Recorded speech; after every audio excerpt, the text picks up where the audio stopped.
I am Clifford Adler, 73 years old, and I spent my entire career dismantling corrupt corporations piece by piece. But the most ruthless liquidation of my life did not happen in a boardroom. It happened in my own home. I would rather chew glass than touch that cow. I heard my future son-in-law mocking my daughter at their engagement party. He and his friend laughed, thinking they had secured a multi-million-dollar payday. They thought I was just a senile old man on a fixed income one bad flew away from the grave. I simply smiled, handed him my smartphone to fix, and walked away. That night, I initiated a sequence that would erase his wealth, his firm, and his freedom. Before I continue this story, let me know where you are watching from in the comments below. Hit like and subscribe if you have ever had to protect your family from a predator wearing a custom suit. The clinking of crystal champagne flutes and the low hum of a jazz quartet drifted over the manicured lawn of the country club patio. I stood in the deep shadows near the stone archway, nursing a club soda, watching the celebration unfold. It was an engagement party, funded entirely by the groom, a supposed display of his limitless success. Trent Lawson stood in the center of the crowd, a 36-year-old wealth manager, draped in a bespoke Italian suit, flashing a perfectly whitened smile at anyone holding a sufficiently heavy investment portfolio. Beside him stood my daughter, Valerie. At 34, Valerie was the charge nurse in the neonatal intensive care unit at the city hospital. She spent her days pulling premature infants back from the brink of death. She was brilliant, fiercely dedicated to her patients, and yet standing next to Trent, she looked completely diminished.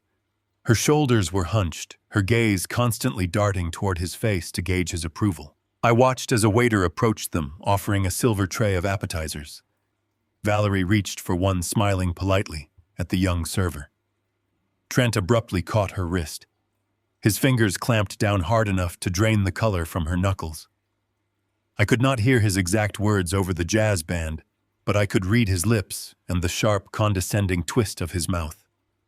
He told her not to embarrass him by gorging on cheap fried food in front of his prospective clients. He told her she was ruining the aesthetic of the evening. Valerie instantly recoiled, dropping her hand to her side and whispering a frantic apology, her cheeks burning with public humiliation. Trent did not comfort her. He offered a dismissive sigh, patted her on the shoulder, as if she were a disobedient golden retriever, and turned his back on her entirely to greet his business partner, Brody, who had just arrived on the patio. A cold, familiar pressure began to build in my chest. I had spent my life raising Valerie alone after her mother passed away. I had watched her battle through nursing school, conquer her clinical rotations, and build a life of profound purpose. Yet she had always harbored a quiet, desperate insecurity, a lingering fear that she was never quite enough for the elite social circles she had recently found herself thrust into. Trent had diagnosed that vulnerability within minutes of meeting her and had been systematically exploiting it ever since. I set my club soda down on a passing tray. I had maintained my distance for the past 8 months, playing the role of the quiet, supportive father, hoping Valerie would see through Trent's manufactured charm on her own. But watching him humiliate her over a catering choice was a breach of protocol I could no longer ignore. I stepped out of the shadows, intending to pull Trent aside and have a very quiet, very final conversation about how he would address my daughter. Trent and Brody had already vanished from the patio. I tracked the scent of expensive bourbon and cheap arrogance down the carpeted hallway, following their voices toward the private smoking lounge at the back of the club. The heavy oak door was cracked open just an inch, allowing a thin sliver of yellow light to slice through the dim hallway. As I reached for the brass handle, I heard Brody speak. His voice was laced with a crude, mocking disbelief. Brody asked how Trent actually managed to sleep next to Valerie, noting that she was hardly the type of woman Trent usually paraded around the city. My hand froze inches from the door. Trent let out a sharp, cruel laugh. "I would rather chew glass than touch that cow." He sneered, the sound echoing off the leather walls of the lounge. "But you and I both know the firm is bleeding out. She has a $3 million trust fund unlocking on her 35th birthday. And the old man, he is a technological dinosaur on a fixed pension. One bad flew away from the grave.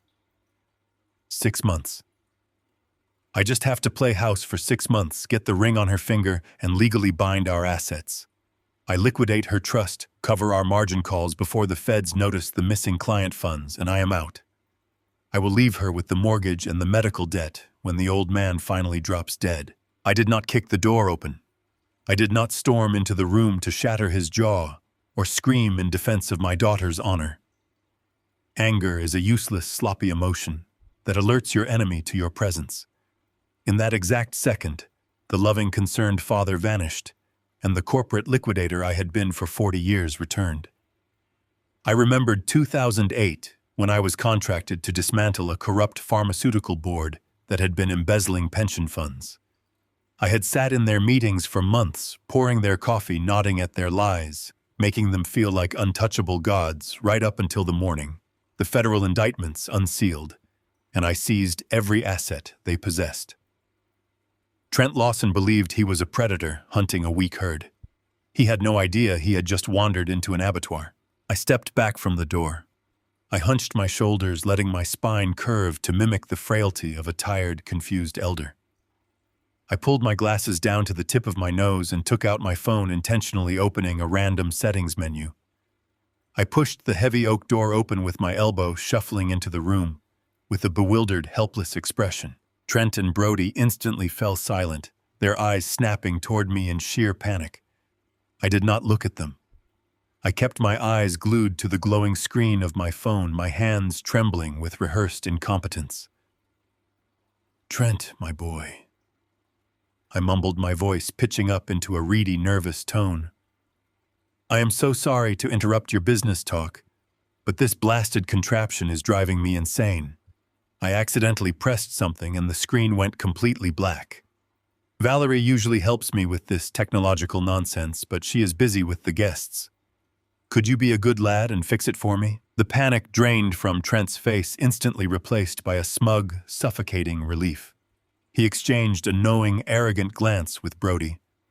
To them, I was exactly what Trent had just described. A helpless, senile roadblock waiting to be bypassed. Trent walked over, a patronizing smile plastered on his face. He snatched the phone from my hand with completely unnecessary force. "Let me see Clifford," he said, his tone dripping with fake patience. "You just turned the brightness all the way down. See, you just swipe here. It is very simple once you get the hang of it. But do not worry, I will always be around to handle the complicated things for you." He handed the device back to me as if he were tossing a scrap to a beggar. I clutched the phone to my chest, smiling with wide, naive gratitude.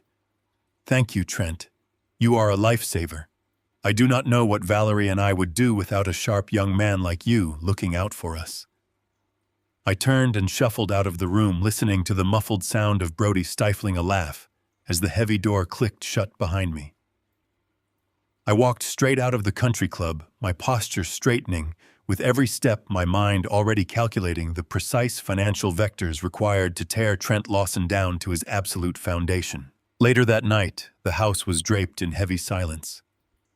I sat in my armchair in the living room, the only light coming from the street lamp outside.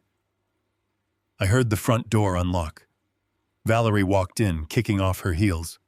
Her posture was defeated, the joy of her engagement party completely extinguished. She saw me sitting in the dark and stopped wrapping her arms around herself. She looked so incredibly small. "Dad," she whispered, her voice cracking. "Do you think I am making a mistake? Do you think Trent really loves me? I mean, I know I am not like the women he usually dates. I am just a nurse. I do not care about fancy dinners or country clubs. He was so angry with me tonight over the catering. I just want to be enough for him." My heart contracted.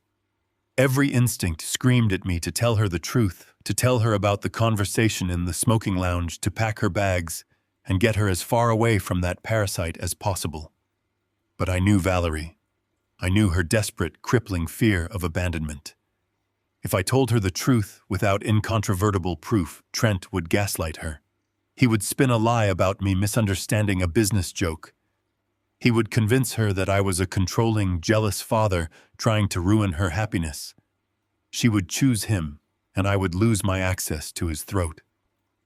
The trap required time, and time required her temporary ignorance. I stood up, walked over, and wrapped my arms around her. I kissed the top of her head, forcing the warmest, most reassuring smile I could muster. "Valerie, you are the most brilliant, compassionate woman I have ever known." I lied softly. "Trent is a fortunate man. Wedding planning is just stressful. He is just anxious to give you a perfect night. You are going to have a beautiful life together." She exhaled a long, shaky breath, the tension leaving her shoulders. She hugged me tightly, thanking me, telling me she loved me before heading upstairs to her bedroom. I listened to her footsteps fade. I waited until I heard the faint click of her bedroom door closing. I walked into my study and locked the door behind me. I sat down at my heavy mahogany desk, tossing the smartphone Trent had mocked onto the leather blotter. I opened the bottom drawer and pulled out my encrypted laptop, a machine completely disconnected from the home network. I booted up a secure VPN, bypassing the public commercial registries, and accessed a proprietary financial database I had retained from my corporate liquidator days. Trent Lawson was hiding massive margin calls. He was desperate for Valerie's $3 million trust fund. That meant his boutique wealth management firm was a hollow shell propped up by toxic debt and illegal leveraging. I pulled up his corporate tax filings, his limited liability company registrations, and his public creditor histories. The screen illuminated the dark room, reflecting the cold, absolute certainty in my eyes. Trent thought he was marrying a desperate cow to secure an easy payday from a dying man. He was about to find out exactly what happens when you try to slaughter a family that bites back. The heavy glass doors of Evelyn Ross's downtown firm swung shut behind me, sealing away the street noise. I bypassed the receptionist without a single glance. I did not pause to offer a polite morning greeting or ask about her weekend. My boots sank into the plush carpet of the corridor as I walked directly into Evelyn's corner office. She was on the phone, a silver pen poised over a legal pad, but the moment I dropped the 3-inch stack of printed corporate filings onto her glass desk with a heavy thud, she hung up without another word. Evelyn and I had a mutual understanding built over 30 years of dissecting corporate frauds. Pleasantries were a waste of breath. I sat down in the leather chair opposite her and waited. Evelyn did not ask why I was there. She reached for the top file. It was a dense labyrinth of limited liability companies, shell corporations, and offshore holding accounts I had spent the entire night unearthing from an encrypted database. I watched her eyes scan the pages, darting back and forth as she processed the financial breadcrumbs I had painstakingly arranged. Her expression remained completely neutral. It was the exact same poker face she wore back in 2008. That was the year we tore apart a corrupt pharmaceutical board in Chicago. They had been quietly embezzling employee pension funds to cover their massive gambling debts.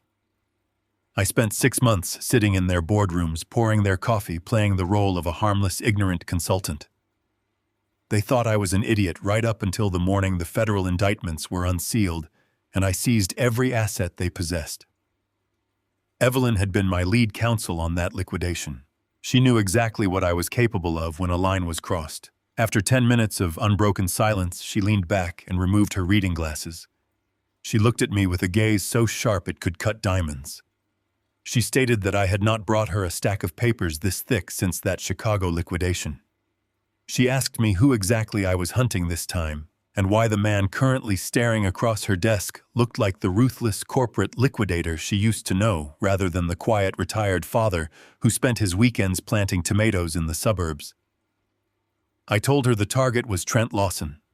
I told her he was the man engaged to marry my daughter Valerie. I recounted exactly what I had heard him call her in the smoking lounge of the country club. I repeated his exact words about chewing glass, exploiting her trust fund, and waiting for me to die. Evelyn did not gasp. She did not offer me hollow words of sympathy. Sympathy was useless in this room. Instead, she picked up her silver pen and began circling specific figures on the second page of Trent's tax returns.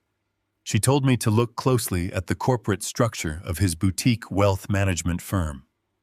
To the public, Trent projected the image of a financial genius, a man dripping in bespoke suits and driving imported cars, handling the portfolios of the city's elite. But the filings painted a vastly different, desperate picture. Evelyn traced a line from his primary firm to a holding company registered under a slightly altered name. She explained that Trent was running a frantic shell game. He was shuffling client money between accounts to create the illusion of liquidity and fabricate revenue streams that did not actually exist. She turned to the next page, highlighting a massive, glaring discrepancy. Trent had leveraged his entire firm to aggressively invest in a commercial real estate venture downtown. It was supposed to be a luxury retail promenade, but the market had cratered, the anchor tenants had pulled out, and construction had stalled entirely, leaving him holding completely toxic debt.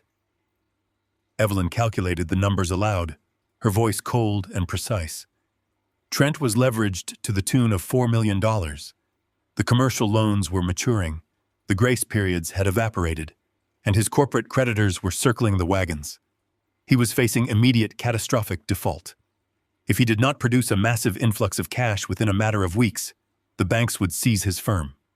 They would liquidate his personal assets and drag him into federal court for misappropriating client funds to cover his desperate margin calls. The pieces of the puzzle locked together with sickening precision. This was exactly why Trent had targeted Valerie. He did not love her. He despised her. But he knew she had a $3 million trust fund unlocking on her 35th birthday. He was playing the role of the devoted fiancé to secure a legal marriage, entirely intending to drain her trust the second the ink dried on the marriage certificate. He planned to plug his $4 million hole with my daughter's future, leaving her bankrupt, broken and shackled to his remaining debt when he inevitably discarded her. I felt a cold, calculated rage harden in my chest. I told Evelyn that Trent was expecting me to die soon, that he believed I was a senile old man on a fixed income who would never understand the financial trap he was setting for my child. Evelyn tapped her pen against the glass desk. She stated that exposing him right now would not be enough. If we simply showed Valerie these tax documents, Trent would spin a masterful lie. He would claim they were complex investment strategies, standard industry practices that a retired layman like me simply did not understand. He would gaslight Valerie into believing I was trying to sabotage her happiness out of selfish jealousy. Furthermore, Evelyn explained Trent had buried his toxic debt behind layers of corporate shielding. His limited liability company protected his personal assets. If his firm collapsed, he might face bankruptcy, but he could potentially slither away, declare insolvency, and start a new con in another city. To permanently bury a predator like Trent, Evelyn said we needed to pierce the corporate veil. We needed incontrovertible proof of active ongoing fraud that tied his personal actions directly to the theft of client funds. We needed internal access to his private ledger, the shadow books where he was undoubtedly hiding the illegal transfers. I asked her how we get inside a locked vault without setting off the alarms. Evelyn looked at me with a chilling, predatory calm. She said we do not break in. We let him open the door for us. We needed to give him a piece of bait so irresistible, so desperate, that his greed would override his caution. We needed to force him to commit wire fraud on paper using money we completely controlled. I understood exactly what she meant. I stood up and walked over to the floor-to-ceiling window, looking out at the city skyline. Trent believed I was a frightened, technologically illiterate retiree, panicking about the cost of living. He believed I was a weak, vulnerable target ripe for exploitation. I turned back to Evelyn. I told her I had $250,000 sitting in a dormant liquid account.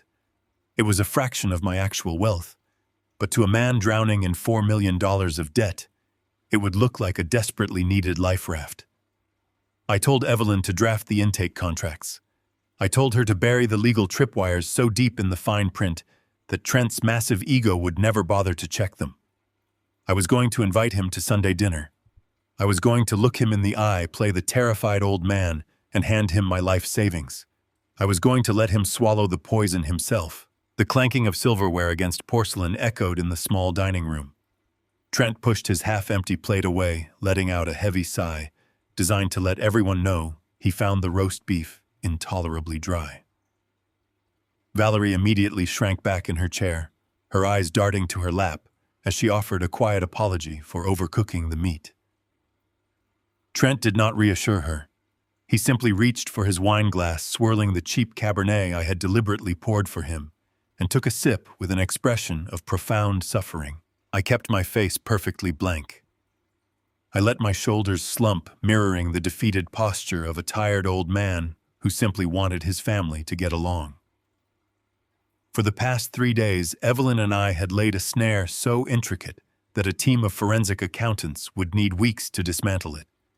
Now all I had to do was convince a starving wolf to walk into a cage. I cleared my throat, letting a slight nervous tremor slip into the sound. I set my fork down and wiped my mouth with a cloth napkin, keeping my hands visibly unsteady.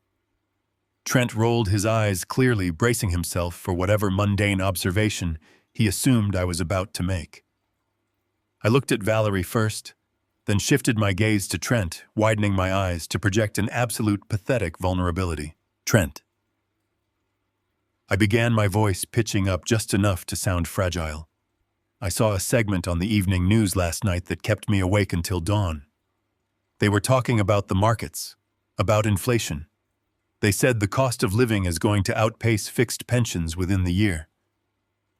I do not understand half of the charts they were showing, but the man on the television sounded terrified. Trent offered a patronizing chuckle. He leaned back in his chair, draping one arm over the back of Valerie's seat. "That is financial entertainment, Clifford," he said smoothly. "It is designed to scare retail investors into making impulsive decisions. But yes, inflation is essentially a silent tax on the financially illiterate. If your money is just sitting in a standard savings account, gathering dust, you are losing purchasing power every single day." I let my breathing quicken. I rubbed my hands together, playing the role of the panicked retiree facing the terrifying prospect of outliving his money. "That is exactly what the man on the television said," I stammered. "I have been putting away a little bit of my salary since 1982. Every month, rain or shine. I managed to scrape together $250,000. It is my entire life savings, Trent. It is everything I have to make sure I do not become a burden on Valerie when my health fails." The change in Trent's demeanor was instantaneous. The casual arrogance melted away, replaced by the hyper-focused intensity of a predator catching the scent of blood. $250,000 was not a massive fortune in the corporate world, but to a man actively drowning in a $4 million margin call, it was a lifeline. It was pure, unregulated liquidity. I watched his pupils dilate. He slowly removed his arm from the back of Valerie's chair and leaned forward, resting his elbows on the table. "You have $250,000 just sitting in a retail bank?" Trent asked, his voice suddenly thick with manufactured concern. "Clifford, that is financial suicide. Your local branch manager is laughing behind your back. They are giving you a fraction of a % in interest while they lend your cash out at premium rates. You are letting them rob you blind." I nodded eagerly, letting my jaw tremble. That is what I was afraid of. I went down to the credit union yesterday to ask them about moving it into something safer. They handed me a stack of forms to transfer the funds to a brokerage, but I could not make sense of the paperwork. They were talking about yields and diverse portfolios, and it all just sounded like a foreign language to me. I reached under my chair and retrieved a thick manila envelope, placing it on the table between us. I slid it toward him with shaking fingers. "I wondered, since you handle money for a living, if you could just take it. I mean, I would sleep so much better knowing my daughter's future husband was guarding my nest egg." "I trust you, Trent. I do not trust those strangers at the bank." Valerie immediately spoke up, shaking her head. "Dad, no, you cannot ask Trent to do that. He manages multi-million-dollar accounts for corporate clients. He does not have the time to micromanage your retirement fund. It is too much of a burden to put on him." Trent raised a hand, silencing her without looking at her. He kept his eyes locked on the manila envelope. "Nonsense, Val," he said, his voice dripping with forced humility. "Family takes care of family. I would never let your father get taken advantage of by a predatory retail bank." He looked at me, flashing that bright, utterly hollow smile. "Clifford, it would be my honor to protect your capital. I can roll this into a high-yield, low-risk corporate bond structure by Tuesday. You will see returns you never thought possible."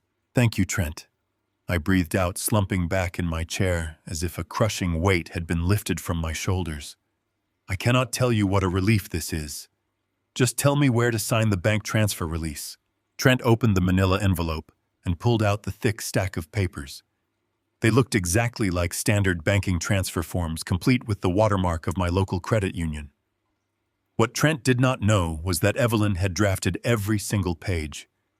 Woven deep into the dense paragraphs of boilerplate legal jargon were specific clauses that irrevocably linked Trent's personal liability to his management of this specific account. The moment he transferred this money, his corporate veil would dissolve. If a single cent of this $250,000 went toward his personal debts, it would automatically trigger federal wire fraud and embezzlement tripwires. Trent flipped through the first few pages, completely ignoring the fine print. He was too desperate for the cash to care about the details of a modest retail transfer. But as he reached the final page, he paused. He tapped his finger against the table. "Clifford, there is one small hurdle," Trent said smoothly.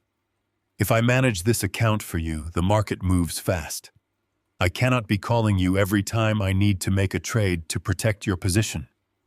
By the time you answer the phone and approve a move, we could lose thousands.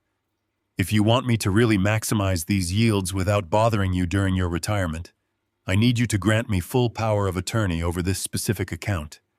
It just gives me the legal authority to sign off on trades on your behalf." I stared at him. The sheer audacity of the demand was breathtaking. He was not just asking to manage my money.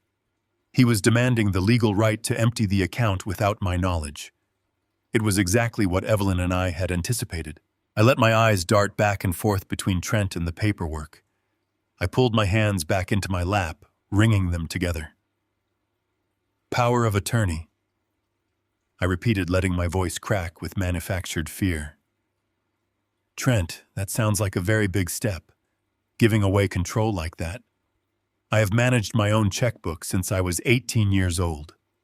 Are you sure that is entirely necessary? I do not want to lose control of my own life." Valerie leaned forward, touching my arm. "Dad, if you are not comfortable, do not do it. We can find a nice financial planner at the bank to help you." Trent shot Valerie a look of pure venom before turning back to me, instantly replacing the glare with a look of deep, empathetic sorrow. "Clifford, listen to me," he said gently, leaning across the table. "The world is a dangerous place for a man your age. There are predators out there who would drain this account in a heartbeat. I am asking for this authority so I can build a wall around your money. You are giving up a little control, yes, but you are gaining total security. You do want to be secure, do not you? You want to know Valerie will not have to pay for your medical care down the line." He was using my daughter as a weapon against me. He was weaponizing a father's love to steal a father's life savings. In my corporate days, I had dismantled men for far less, but I swallowed the rage. I let a long, heavy silence stretch across the dining room, pretending to wage a desperate internal battle. Finally, I let out a defeated sigh. I slowly reached into my breast pocket and pulled out my reading glasses, sliding them onto my face.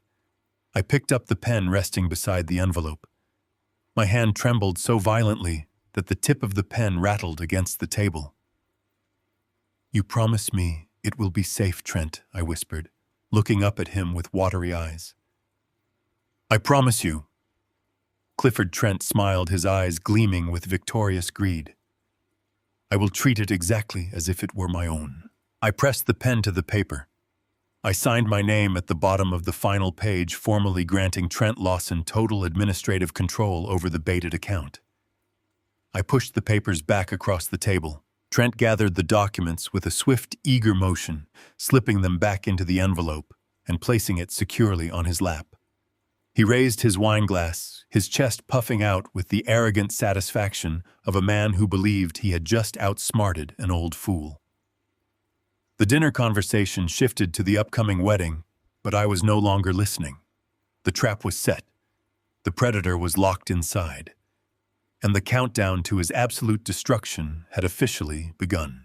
Trent barely waited for the ink to dry on my signature before sliding a secondary stack of papers across the mahogany dining table. These were his intake forms, the final barrier between his suffocating debt and my $250,000. He told me it was just standard regulatory boilerplate, a few pages of legal jargon required by the federal government to establish my new portfolio. He flashed that practiced, brilliant smile, handing me his expensive fountain pen. He instructed me to initial the highlighted tabs and sign the back page. I kept my hands unsteady as I took the pen. I squinted at the dense paragraphs, pretending the text was an impenetrable blur to my tired eyes. I did not need to read a single word. Evelyn had drafted every syllable of those pages. 3 days prior, sitting in her downtown office, I had instructed Evelyn to construct a lethal legal mechanism. I knew that men like Trent hid their cowardice behind the corporate veil of a limited liability company. If his boutique firm collapsed under the weight of his toxic real estate bets, the LLC would shield his personal assets. He would declare corporate bankruptcy, wipe his hands clean of the wreckage, and start over while his clients lost everything. I was not going to let him file for bankruptcy. I was going to send him to federal prison. To do that, Evelyn had embedded a bespoke indemnification clause deep within the section labeled Routine Fiduciary Disclosures. The language was deliberately dense, utilizing archaic financial terminology designed to make an arrogant broker skim right past it. But its function was brutally simple. By signing as the managing partner, Trent was legally acknowledging that any commingling of my funds, or any deviation from the strict low-risk bond strategy he had promised, would instantly pierce his corporate veil. He was voluntarily stripping away his own legal armor. If he misused my money, his personal bank accounts, his luxury cars, and his liberty would instantly become forfeit. I added my trembling initials to the bottom of the pages and pushed them back across the table. "Now it is your turn, my boy," I said, forcing a weary, grateful sigh. "Make it official." Trent did not hesitate. He did not scan the paragraphs. His hubris was so absolute, his desperation so blinding, that he believed he was untouchable. He assumed I had downloaded some generic template from the internet. He uncapped his pen and slashed his signature across the bottom line. The trap clamped shut. Trent gathered the documents with a swift, jerky motion, his polished facade slipping just enough to reveal the frantic addict underneath. He checked his luxury watch, feigning a sudden, urgent realization. He looked at Valerie, who was quietly clearing the dessert plates, and offered a seamless lie.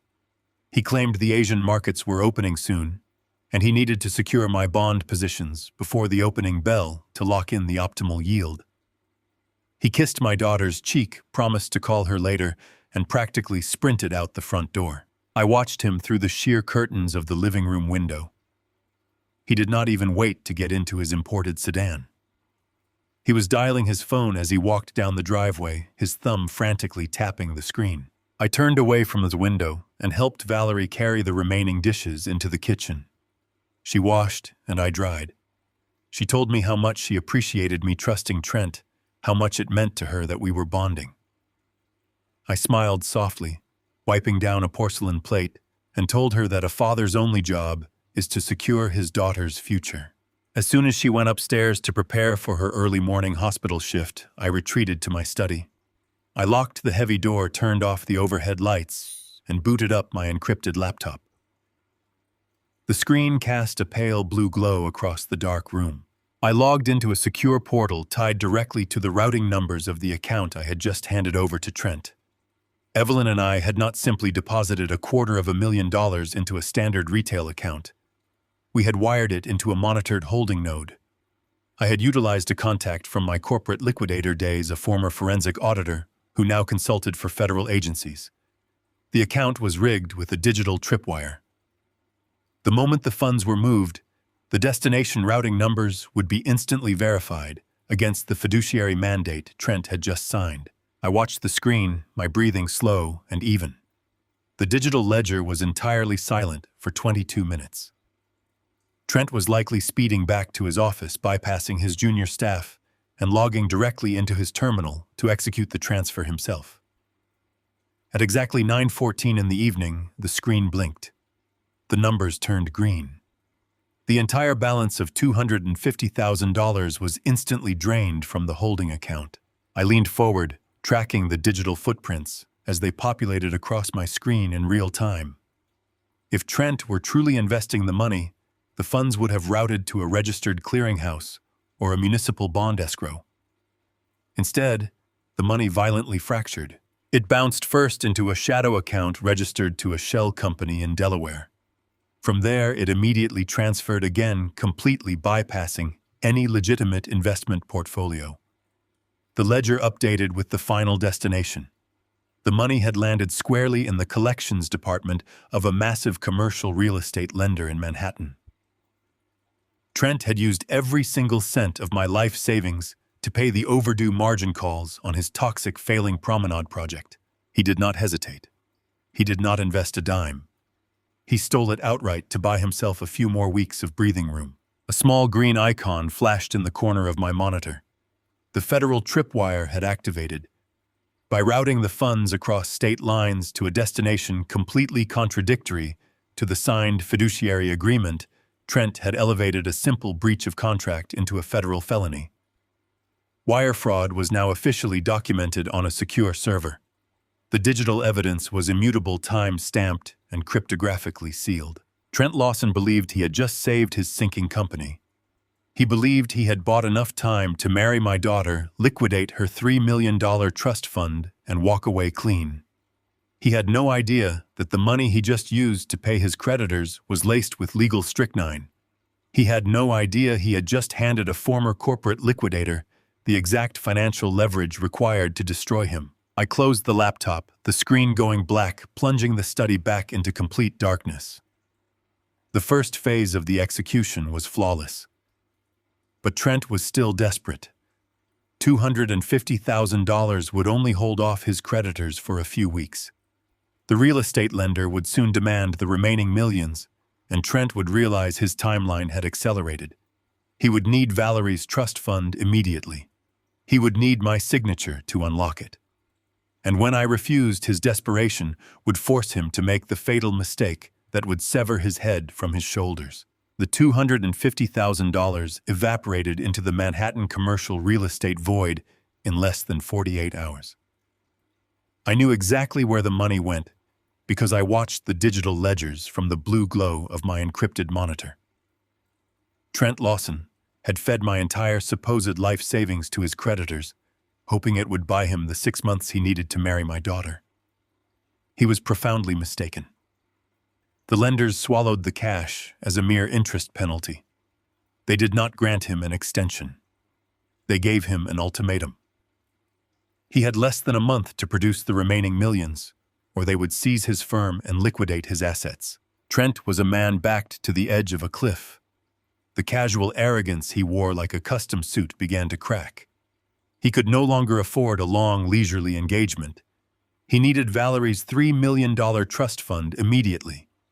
He needed to accelerate his timeline before the banks tore him apart. It was late Tuesday evening when Trent executed his pivot. Valerie had just returned to her apartment after a brutal 14-hour shift in the neonatal intensive care unit. She was physically drained and emotionally hollowed out. She smelled of clinical antiseptic and stale coffee. She had barely managed to kick off her nursing shoes when there was a knock at her door. She opened it to find Trent standing in the hallway. He was holding a massive bouquet of white roses and a bottle of chilled champagne. He did not look like the man who had humiliated her over catering choices just a few days prior. He had crafted a mask of absolute overwhelming devotion. He stepped inside, swept her into his arms, and kissed her with a theatrical passion that left her completely disarmed. Valerie tried to apologize for the mess in her apartment and for her exhausted appearance. Trent silenced her with a gentle finger over her lips. He told her she was beautiful. He told her he had spent the entire day sitting in his sterile corporate office looking at his calendar and realizing how utterly miserable he was. "Valerie," he whispered, pouring the champagne into 2 glasses. "I cannot do this anymore. I cannot wait 6 months to call you my wife." Valerie looked at him, her eyes wide with confusion and a desperate rising hope. She asked him what he meant. Trent took her hands in his. He looked deep into her eyes, utilizing every ounce of his manipulative charm. He told her that life was simply too short to delay their happiness for the sake of party planners and country club schedules. He said that being at the engagement party, surrounded by hundreds of superficial people, made him realize that none of the spectacle mattered. He claimed that the only thing holding any true value in his world was her. He wanted to wake up next to her every single morning. He wanted to merge their lives completely and permanently. He dropped his voice to a soft, vulnerable register. "Let us cancel the big spectacle, Valerie. Let us move the wedding up. 3 weeks. We can do an intimate ceremony by the ocean. Just us and the people who truly matter. I cannot wait another half a year to start our lives together." Valerie stared at him, completely overwhelmed. For months, she had lived in a state of constant quiet anxiety, terrified that Trent would eventually realize she was not glamorous enough for his elite social circle. She had internalized every cruel critique, every condescending sigh, and convinced herself she had to constantly earn his affection. Now here he was, standing in her cramped living room, begging to marry her immediately. It was the absolute validation she had been starving for. She did not see the desperation driving his romantic plea. She did not see the looming threat of corporate bankruptcy pushing him to expedite their legal union. She only saw the man she loved choosing her above all else. Tears welled in her eyes. She threw her arms around his neck and agreed. She told him 3 weeks sounded absolutely perfect. Trent smiled against her shoulder. It was a cold, victorious smile. He had successfully manipulated his way into the vault, or so he believed. The following morning, Trent sat in his corner office, the heavy glass door securely locked. He bypassed his usual morning meetings, ignoring the frantic emails from his junior brokers. He had a singular, critical objective. He needed to verify the precise mechanics of Valerie's trust fund distribution upon their impending marriage. He pulled up the digitized copies of her financial portfolio documents he had quietly procured months ago under the guise of helping her organize her assets. Trent scrolled through the dense legal framework of the trust. He found the clause detailing the disbursement of the $3 million. The funds were explicitly scheduled to unlock on Valerie's 35th birthday. However, there was an addendum for early release in the event of a legal marriage. Trent's eyes scanned the text, his heart pounding with greedy anticipation. He was looking for the automatic transfer protocols. Instead, he found a locked gate. The legal text was absolute and unforgiving. The trust could indeed be released early upon marriage, but the disbursement was not automatic. Because the fund was established under a specific protective covenant by her late mother, any early dissolution of the trust required the notarized physical signature of the primary administrative trustee. Trent stared at the name listed as the primary trustee. The color drained from his face. The breath caught in his throat.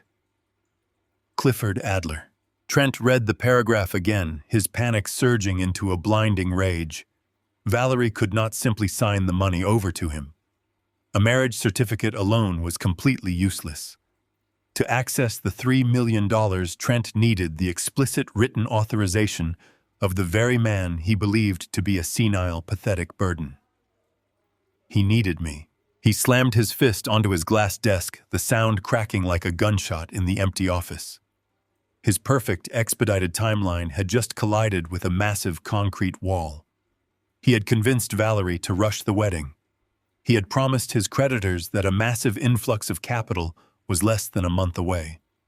He was legally bound to a fraudulent margin payment using my baited retirement funds. He had cornered himself in a room with no exits. Trent realized he could not bypass me. He could not trick Valerie into handing over the money because she did not have the authority to release it. He had to face me directly. He had to look the frail elderly father in the eye and demand the keys to the kingdom. He knew he had to manipulate me, coerce me, or threaten me into signing that release document before the wedding day. If he failed to secure my signature, his entire empire would burn to the ground. The countdown was no longer measured in months. It was measured in days. And Trent Lawson was about to step directly into the final phase of my execution. The afternoon sun beat heavily on the concrete of my driveway as I slowly dragged a heavy push broom across the fallen leaves. The rhythmic scraping of the bristles against the pavement was the only sound in the quiet suburban neighborhood. I was sweeping the same patch of concrete for the third time. I was not focused on the chore. I was focused on the trap. The federal tripwire had been triggered days ago. Trent Lawson was legally bleeding out. The toxic margin calls on his commercial real estate loans were suffocating him. He had successfully manipulated my daughter into moving the wedding date to a mere 3 weeks away. He had convinced her that his love was simply too vast to wait another 6 months. Valerie had called me in tears of pure joy. She believed she had finally secured the absolute devotion of a man she felt was entirely out of her league. She was completely blind to the fact that his expedited romance was dictated by impending corporate foreclosure. I heard the low hum of a high-performance engine approaching, long before the vehicle turned onto my street. A black luxury sedan jerked into my driveway. The tires screeched slightly as the car braked too hard. The engine died. The heavy car door swung open. Trent stepped out onto the concrete. The flawless manufactured facade of the elite wealth manager was beginning to fracture. He was not wearing his usual tailored suit jacket. His silk tie was pulled loose. The top button of his collar was undone. His eyes were shadowed with exhaustion. A thin layer of nervous sweat coated his forehead. He looked exactly like a man who had spent the last 48 hours fielding calls from aggressive corporate creditors. He grabbed a thick leather portfolio from the passenger seat and marched up the driveway toward me. His steps were heavy and devoid of their usual arrogant glide. I leaned against the wooden handle of my broom. I let my shoulders slump forward instantly, assuming the posture of the frail, easily confused retiree he believed me to be. I offered him a warm, naive smile. I greeted him and mentioned that Valerie was still at the hospital working her shift. I told him he was early for Sunday dinner. Trent did not return the smile. He did not offer a polite greeting or engage in the usual hollow pleasantries. He stopped 3 feet away from me, invading my personal space. The scent of stale coffee and sharp panic radiated from him. He unzipped the leather portfolio with jerky, uncoordinated movements. He pulled out a dense stack of legal documents printed on heavy bond paper. He shoved the papers toward my chest. He stated that we needed to take care of a minor administrative hurdle before the wedding. He said that moving the ceremony up had compressed their financial planning schedule. He needed to streamline their combined assets today. I reached out with trembling hands, taking the heavy stack of papers.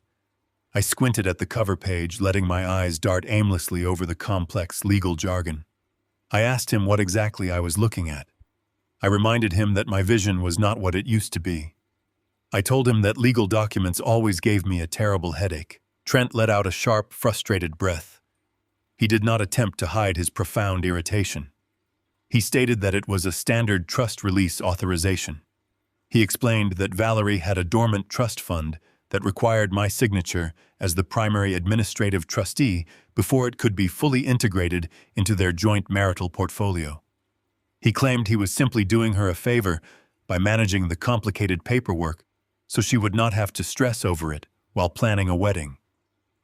He pulled a silver pen from his pocket and held it out to me.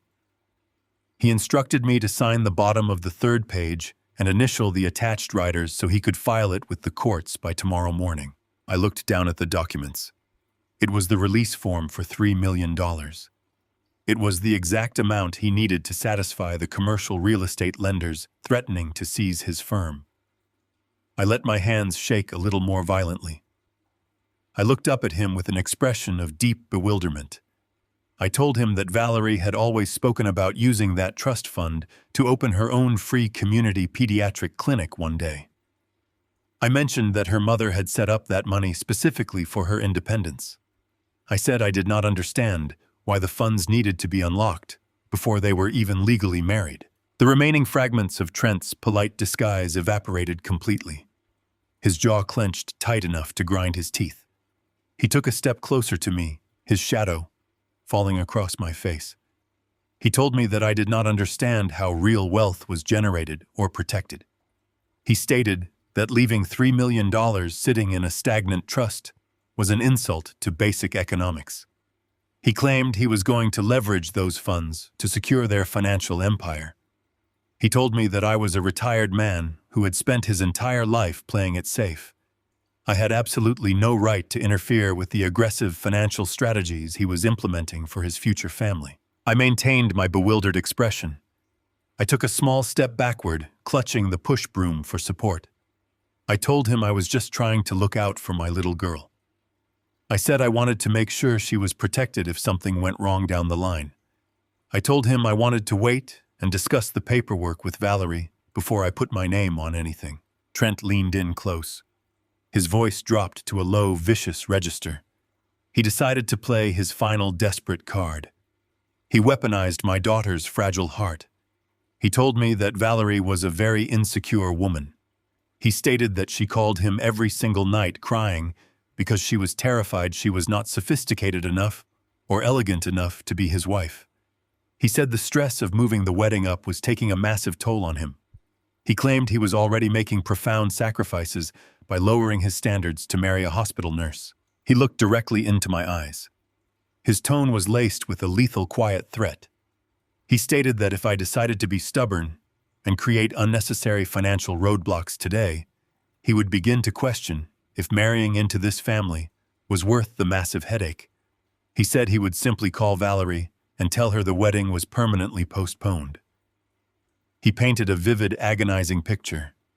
He told me to imagine Valerie standing alone in her apartment, completely abandoned, realizing that her own father had destroyed her one chance at a beautiful life because he was too ignorant to sign a simple piece of paper. He asked me if I really wanted to be the reason my daughter spent the rest of her life utterly broken and alone. He held the silver pen an inch from my face. He demanded that I sign the release form right now to prove that I actually cared about her happiness. The air in the driveway seemed to grow perfectly still. The distant sound of a lawnmower faded into total silence. Trent stood there breathing heavily, believing he had successfully cornered a weak, terrified old man. He thought his psychological extortion was an absolute masterpiece. He thought the threat of my daughter's tears would break my resolve instantly. I stopped leaning on the push broom. I let the wooden handle fall away, clattering loudly against the concrete pavement. I slowly lowered the stack of legal documents to my side. I did not raise my voice. I did not scream or clench my fists. I simply straightened my spine. The stooped, fragile posture I had maintained for 8 months vanished entirely. I leveled my gaze and looked Trent directly in the eyes. The sudden shift in my physical presence hit him like a physical blow. The confusion drained from my face, replaced by the glacial, dead-eyed stare of a man who had spent 40 years sitting across the table from corporate predators far more intelligent and ruthless than a panicked boutique wealth manager. Trent's confident sneer faltered. His hand holding the silver pen slowly lowered. He blinked. A flicker of genuine uncertainty crossed his exhausted features. He was looking at a man he did not recognize. I spoke with a voice completely devoid of emotion. I told him I would not sign a single page of his release authorization today. I told him I would not sign it tomorrow. I stated with absolute terrifying clarity that he would never touch a single cent of my daughter's money as long as I possessed breath in my lungs. I did not wait for him to respond. I did not give him the opportunity to launch into another pathetic, desperate threat. I simply turned my back on him. I walked away, my steps measured and deliberate, moving toward the front door of my house. I left him standing completely alone in the center of the driveway, surrounded by the silence of the suburban afternoon. I stepped inside my home and closed the heavy front door. I locked the deadbolt with a solid click. I walked into my study and approached the window, peering through the wooden blinds. Trent was still standing in the driveway. He looked as though he had been struck by lightning. His chest was heaving with frantic, shallow breaths. The panic he had been trying so desperately to conceal had completely consumed him. His creditors were circling. His toxic margin calls were demanding millions. He had promised the commercial real estate lenders that a massive infusion of capital was guaranteed before the end of the month. The $3 million trust fund was his only remaining avenue of survival. The gatekeeper had just permanently locked the door. I watched him look down at the unsigned release documents in his hand. His fingers were gripping the paper so tightly, the edges were crumpling. He pulled his mobile phone from his pocket. He stared at the screen as it lit up with another incoming call from a number he clearly recognized and feared. He rejected the call.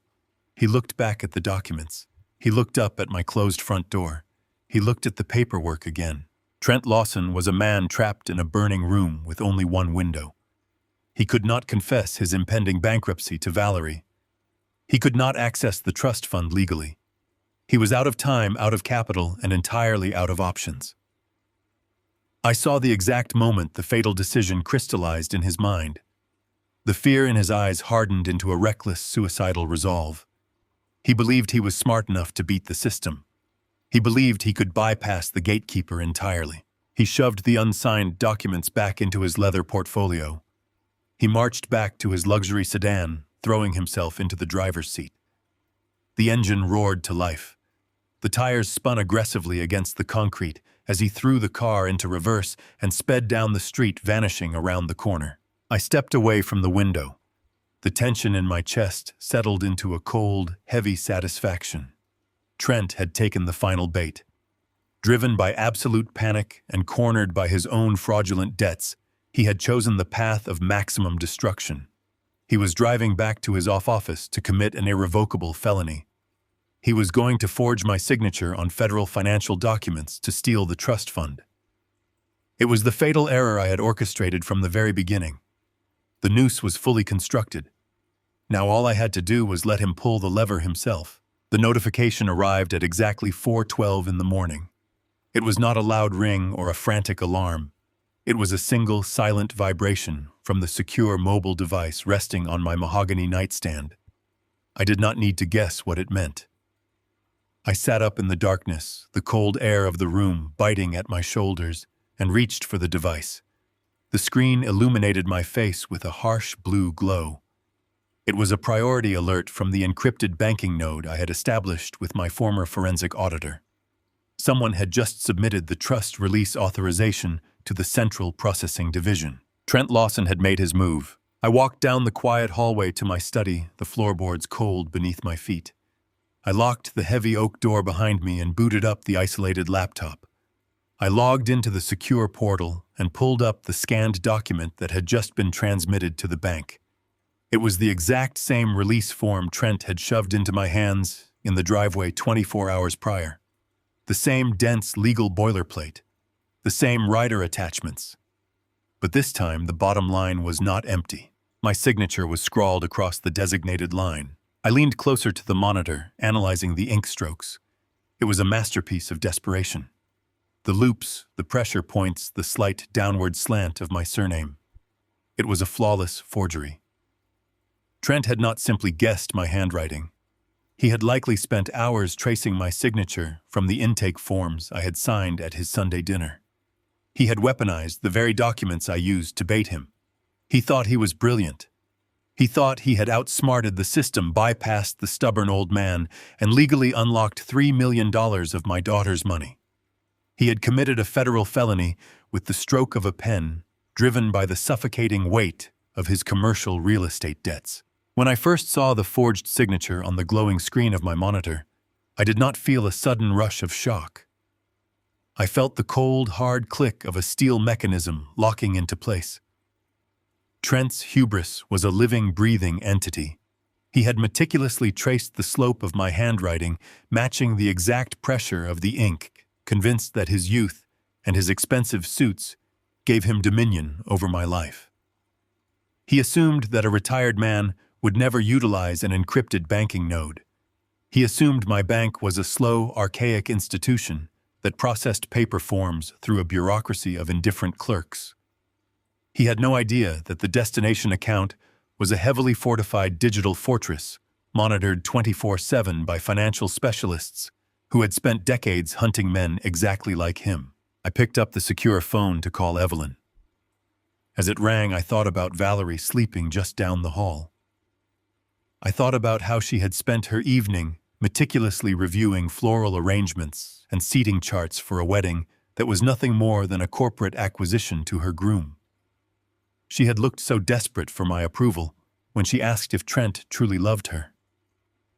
The memory of her fragile, hopeful eyes was the fuel that drove my precision.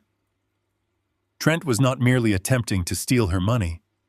He was attempting to steal her capacity to trust.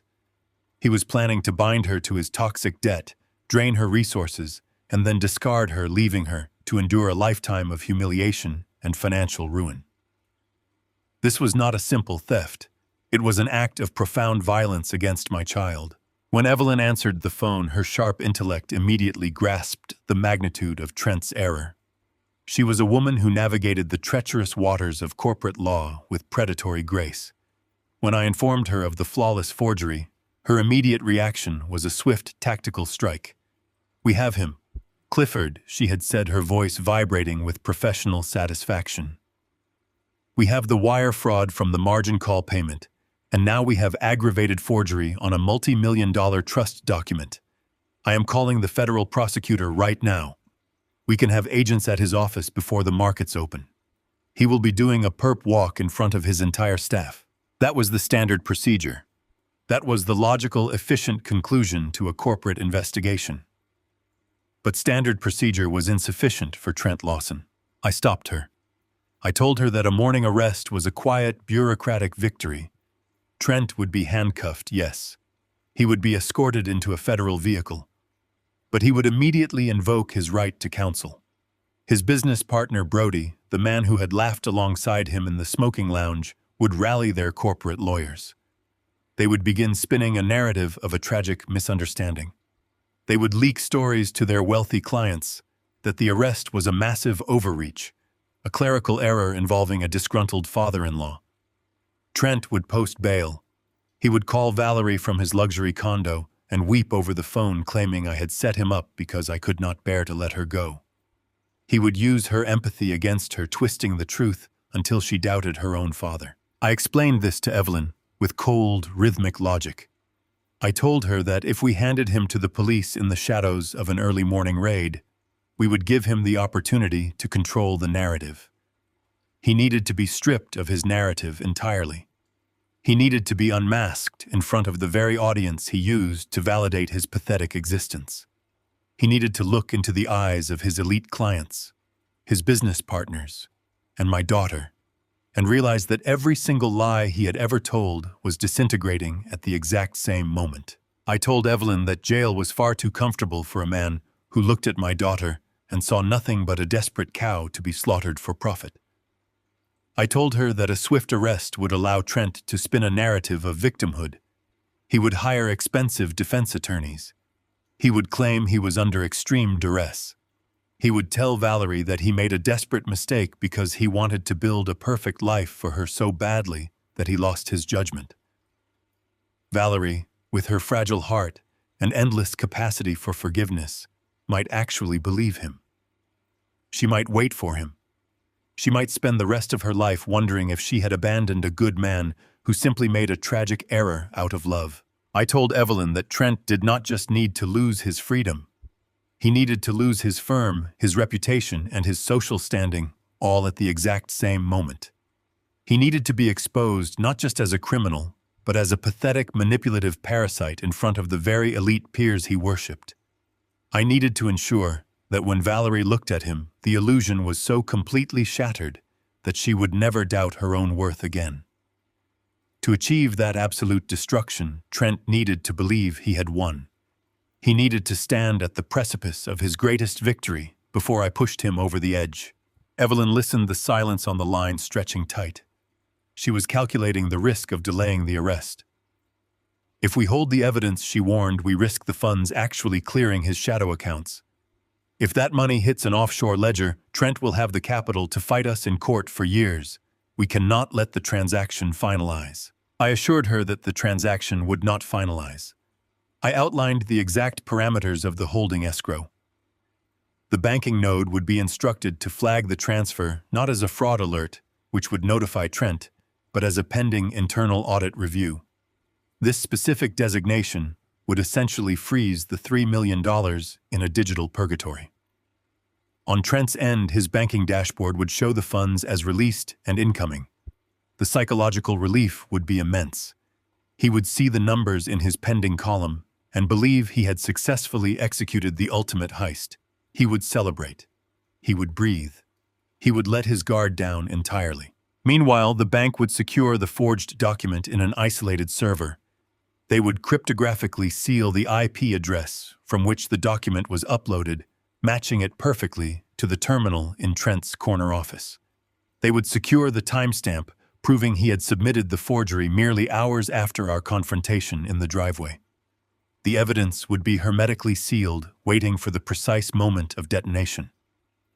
By allowing the transaction to initiate, Trent was officially completing the act of major financial fraud.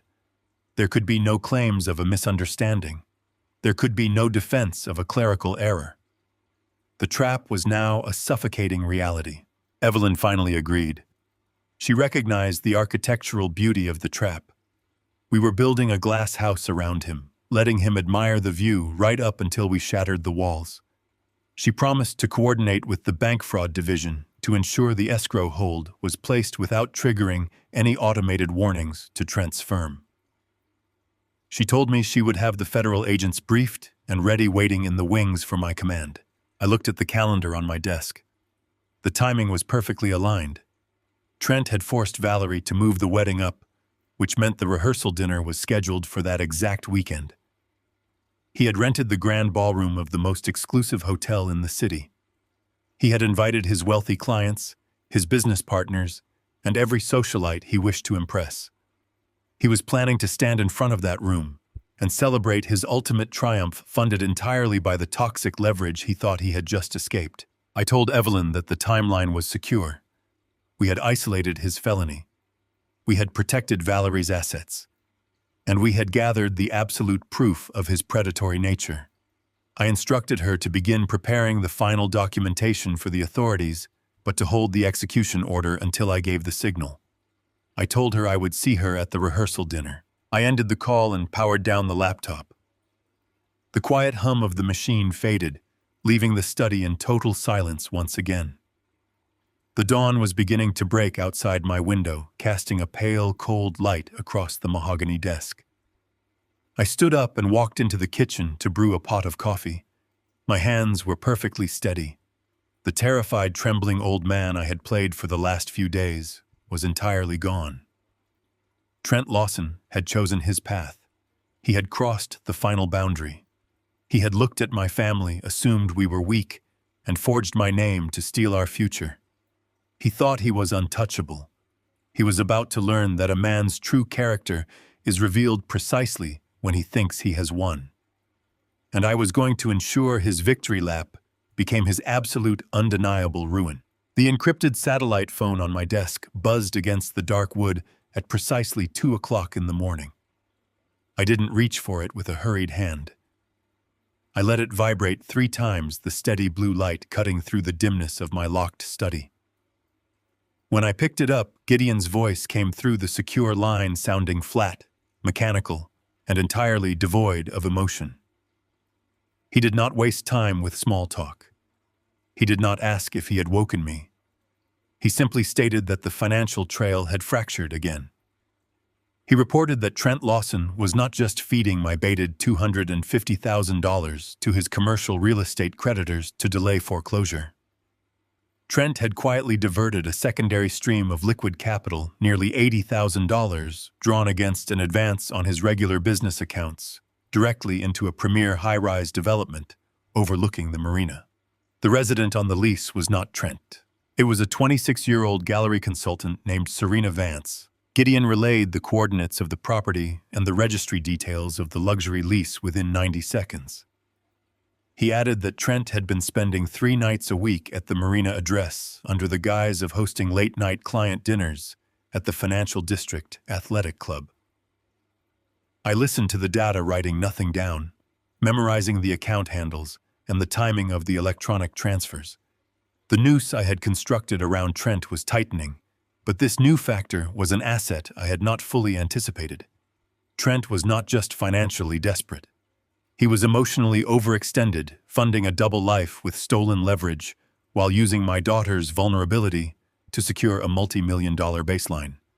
I thanked Gideon severed the connection and watched the encrypted monitor slip back into standby mode. The current of conflict was moving faster now, cascading toward the rehearsal dinner, and I needed to secure this new piece on the board before Trent realized his flank was entirely exposed. By 10 o'clock the following morning, I was standing in the immaculate glass lobby of the Marina high-rise. I wore an ordinary gray overcoat and carried a simple leather briefcase, maintaining the quiet, unobtrusive presence of an aging retiree. The doorman barely looked up from his console as I entered the elevator, pressing the button for the 24th floor. When the doors slid open, the corridor smelled faintly of expensive jasmine and fresh paint. I walked down the carpeted hallway until I stood in front of Penthouse B. I did not knock aggressively. I pressed the silver buzzer once and waited, adjusting my glasses on the bridge of my nose, settling back into the cold, absolute calm of a corporate liquidator. The door opened to reveal Serena Vance. She was exactly the type of woman Trent would choose to validate his illusion of high society success. She wore a silk morning robe, her dark hair swept up in a careless, styled knot. Her eyes guarded and instantly analytical as she looked at me. She did not see a threat. She saw an elderly man holding a briefcase, likely a courier or a confused resident from a lower floor. Her voice was sharp, impatient, demanding to know who I was and what I wanted. I did not offer a polite greeting. I did not step back. I looked past her shoulder into the expansive apartment, noting the floor-to-ceiling glass walls, the imported minimalist furniture, and the modern artwork that my daughter's stolen future had paid for. I looked back at her and stated my name. Clifford Adler. I added that I was Valerie's father. The name hit her with a visible, chilling impact. The impatient arrogance in her posture stiffened. She tried to close the door immediately, her fingers gripping the polished wood, her voice rising as she told me she had no interest in speaking to me and that I needed to leave the property before she called building security. I placed the edge of my heavy leather briefcase firmly into the doorframe, preventing it from latching. My movements were slow, deliberate, and entirely unstoppable. I looked her directly in the eyes, my voice dropping into that quiet, glacial register I used when I dismantled corrupt corporate boards. I told her that she could certainly call building security. I noted that the security guards would arrive in approximately 4 minutes, but I added that the federal banking investigators currently organizing a wire fraud warrant at the main plaza would arrive in less than 24 hours. I suggested she take a long, careful look at the paperwork inside my briefcase before she decided to play a losing hand. Serena stared at me, her breathing turning shallow. She looked down at the leather briefcase, jamming the door, then back at my face, searching for any trace of the fragile old man Trent had undoubtedly described to her. She found nothing but absolute financial certainty. Slowly, she stepped back, letting the door swing open, gesturing for me to enter the apartment. She closed the door behind us, locking it with a sharp click, her defensive armor returning as she crossed her arms and demanded to know what kind of game I was playing. I walked into the center of her living room, placing my briefcase squarely on the marble coffee table. I unbuckled the straps and pulled out a clean folder's ledger. I did not raise my voice. I did not threaten her with physical force or legal hyperbole. I laid the pages out on the marble, arranged in a precise chronological timeline. I pointed to the first document. It was the public registry for the penthouse lease, legally intertwining her name with Trent Lawson's corporate holding company. Below that, I placed the electronic wire logs proving that the $75,000 security deposit and the subsequent monthly rental payments had been drawn directly from an account Trent had illegally leveraged using client assets. Then I dropped the ultimate weight onto the table. The digital copies of the trust release form Trent had forged 48 hours ago, alongside the cryptographically sealed IP logs, tracing the upload directly to the terminal inside Trent's private office. I looked up at her, watching the color slowly drain from her cheeks as her eyes darted across the financial figures. This is the brutal calculus of your current reality. Serena, I said, my voice steady and unyielding. Trent Lawson is currently buried under $4 million of toxic commercial real estate debt. The lenders have initiated an immediate default protocol. To cover those calls, Trent took out a secondary advance and used it to fund this penthouse, your gallery commissions, and your lifestyle. 2 days ago, after I refused to release my daughter's $3 million trust fund, Trent went back to his office and forged my signature on federal administrative documents to seize the capital. Serena let out a sharp, defensive laugh, though her voice trembled. "That is Trent's business," she stammered, backing away toward the glass wall. "I am a tenant on a commercial lease. I am a consultant. Whatever financial schemes he is running with his firm have nothing to do with me. You cannot tie his legal problems to my life." I turned a page in the folder, revealing a draft of the federal indictment Evelyn Ross had finalized just hours ago. I pointed directly to a highlighted section near the bottom.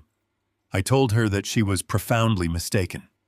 I explained that under federal statute, the moment she accepted luxury housing, luxury gifts, and direct wire transfers funded by assets derived from active corporate embezzlement, she ceased to be a tenant. She became an active participant in the concealment of stolen property. I noted that Evelyn had already listed her as an unindicted co-conspirator on the primary fraud filing. The second Trent's accounts were formally frozen by the Federal Banking Division. Every asset inside this penthouse would be seized. Her bank accounts would be locked, her professional reputation in the art community would be permanently erased, and she would spend the next 5 to 7 years in a federal correction facility for receiving and concealing stolen corporate capital. Serena collapsed into an armchair, her defensive posture shattering entirely. The silk robe pooled around her as she clutched her head, her fingers shaking. "He told me the firm was expanding," she whispered, staring blindly at the marble table. "He told me the wedding to Valerie was just a bureaucratic arrangement to secure a local legacy account. He said they had an unwritten agreement. He said Valerie was completely plain, completely oblivious, and that once the trust fund unlocked, he would restructure the firm, divorce her, and buy a permanent estate for us in Europe. He swore he had everything under absolute control." "He lied to you, Serena," I responded, stepping closer to the table, capping my pen. "He lied to you because he is a coward cornered by his own hubris. He has no estate in Europe. He has no expansion plans. He used your name to lease this penthouse because his own credit profile is currently flagged by federal regulators. He used you as a human shield to hide his stolen assets entirely, intending to let you take the fall when the regulatory auditors finally breached his ledger. You are not his partner. You are his exit strategy." She looked up at me, her eyes filled with a raw, panicked desperation. "What do you want from me?" she asked, her voice cracking with the realization that her perfect luxury world was completely hollow. "Why are you here telling me this instead of going straight to the police? If you have the recordings and the wire fraud logs, you could have had him arrested this morning. Jail is far too comfortable for a man who looked at my daughter and saw nothing but a resource to be exploited," I said, my voice turning glacial. "Trent Lawson stood in my driveway and threatened to break my daughter's heart if I did not hand over her inheritance. He called her a cow to his business partners. He planned to leave her bankrupt and shattered while the two of you spent her mother's legacy in Europe. A quiet arrest in an empty office allows him to spin a narrative of a business misunderstanding. He would hire expensive defense lawyers post-bail and gaslight my daughter into believing he was a victim of a family conspiracy. He needs to lose everything at the exact same moment. His firm, his reputation, his social standing, and his freedom must disintegrate in front of the very audience he spent his life trying to impress." I leaned forward, resting my hands on the marble table, locking her in my gaze. I offered her a single, definitive avenue of survival: I told her I was prepared to instruct Evelyn Ross to strip her name from the federal co-conspirator filings entirely. I promised her total legal immunity and a guaranteed cash exit sequence, $50,000 deposited into an independent unlinked account, enough for her to pack her belongings. Break this lease and establish a new life far away from this city. Serena swallowed hard, her eyes fixed on the draft indictment. "And what do I have to do to earn that immunity?" she asked softly. I closed the folder, the snap of the leather binding sounding final in the quiet living room. I told her the wedding rehearsal dinner was taking place this Friday night at the Grand Ballroom downtown. Trent had invited his top-tier clients, his institutional investors, and the entire board of his wealth management firm to celebrate his supposed merger into our family fortune. I told her she would attend that dinner. I instructed her to walk into that ballroom at precisely 9 o'clock, stand in front of his peers, and drop the physical evidence of his double life and his fraudulent debts right onto the head table.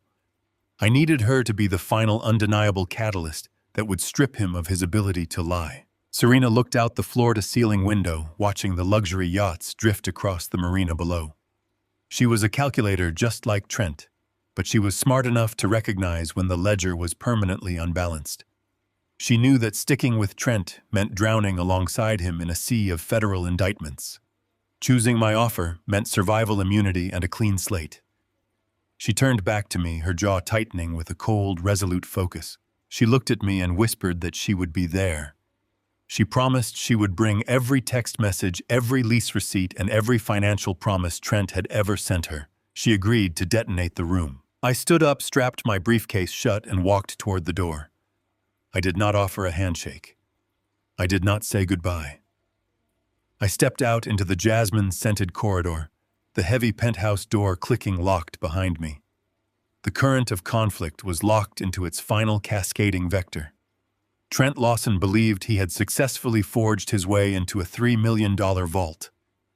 He had no idea that his mistress was now entirely under my command, waiting in the shadows to pull the pin on his entire existence. The masterstroke was fully prepared, and the countdown to Friday night had officially begun. The house was suffocatingly quiet on Thursday evening.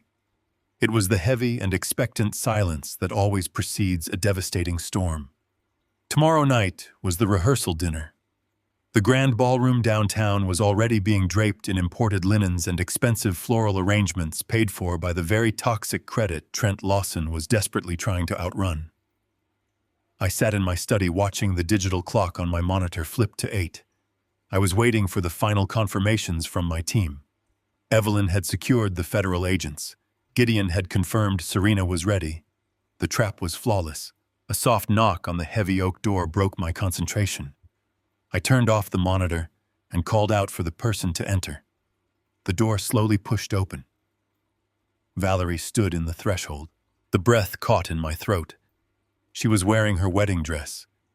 It was a cascade of ivory silk and delicate lace that swept down to the hardwood floor. She looked remarkably like her mother did 40 years ago. But the illusion of bridal joy ended at the fabric. Valerie's face was pale. The harsh fluorescent lights of the neonatal intensive care unit had left permanent shadows beneath her eyes. Her shoulders were slumped. She was holding the heavy fabric of the skirt in her hands, not with excitement, but with a profound, nervous exhaustion. I stood up and walked around the desk. I told her she looked absolutely beautiful. I told her the dress was perfect. Valerie did not smile. She stepped into the room and let the heavy door click shut behind her. She walked over to the antique standing mirror in the corner of my study and stared at her own reflection. She looked at the white silk and the intricate beadwork. She traced her fingers over the lace along her collarbone. Her hands were shaking. She took a ragged breath and told me she felt like she was suffocating. I moved closer to her, keeping my voice low and steady. I asked her what was wrong. She kept her eyes fixed on the mirror. She told me that Trent had changed.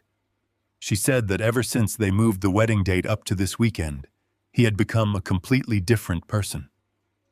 The charming, attentive man who had stood in her cramped apartment and begged to marry her immediately had vanished entirely. In his place was someone frantic, cold, and cruel. She explained that he was constantly glued to his phone, snapping at her over minor details and leaving the apartment at all hours of the night. She said he claimed it was just the stress of managing his wealth firm while simultaneously planning a rushed wedding. He told her he was making massive sacrifices for their future and demanded she stop questioning his moods. Valerie turned away from the mirror and looked at me. Her eyes were brimming with unshed tears.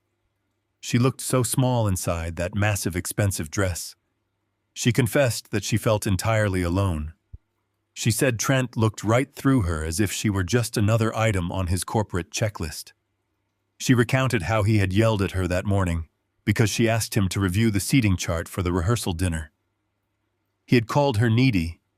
He had told her to stop bothering him with trivial domestic nonsense when he was trying to secure their financial empire. She reached out and gripped my hands. Her fingers were ice cold. She asked me the question that was tearing her apart. She asked if she was making a terrible mistake. She asked if she was simply not sophisticated enough to handle a man like Trent. She wondered if her mother would have known what to do. She told me she was terrified that she was walking into a marriage where she would spend the rest of her life apologizing for not being perfect. A violent, white-hot rage flared in my chest. It was a primal, consuming anger that demanded I walk out the front door drive to Trent's office and physically dismantle him. Trent had not only targeted my daughter's inheritance, he had actively shattered her self-worth to keep her compliant. He was using her insecurities as a weapon, gaslighting her into believing his erratic, panicked behavior was her fault. He was making her apologize for the stress of a wedding he had expedited to save himself from federal prison. I looked at my daughter's tear-stained face. The urge to tell her everything right then and there was almost paralyzing. I wanted to tell her about the forged trust documents sitting in the bank escrow. I wanted to tell her about the high-rise penthouse by the marina and the gallery consultant named Serena. I wanted to tell her that Trent was a bankrupt fraud who had never loved her and was entirely incapable of loving anyone but himself. But I forced myself to remain silent.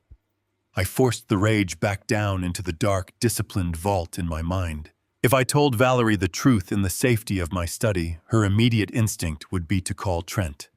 She would confront him privately. Trent was a master manipulator. He would weep. He would drop to his knees. He would invent a spectacular lie about a business misunderstanding and predatory competitors trying to frame him.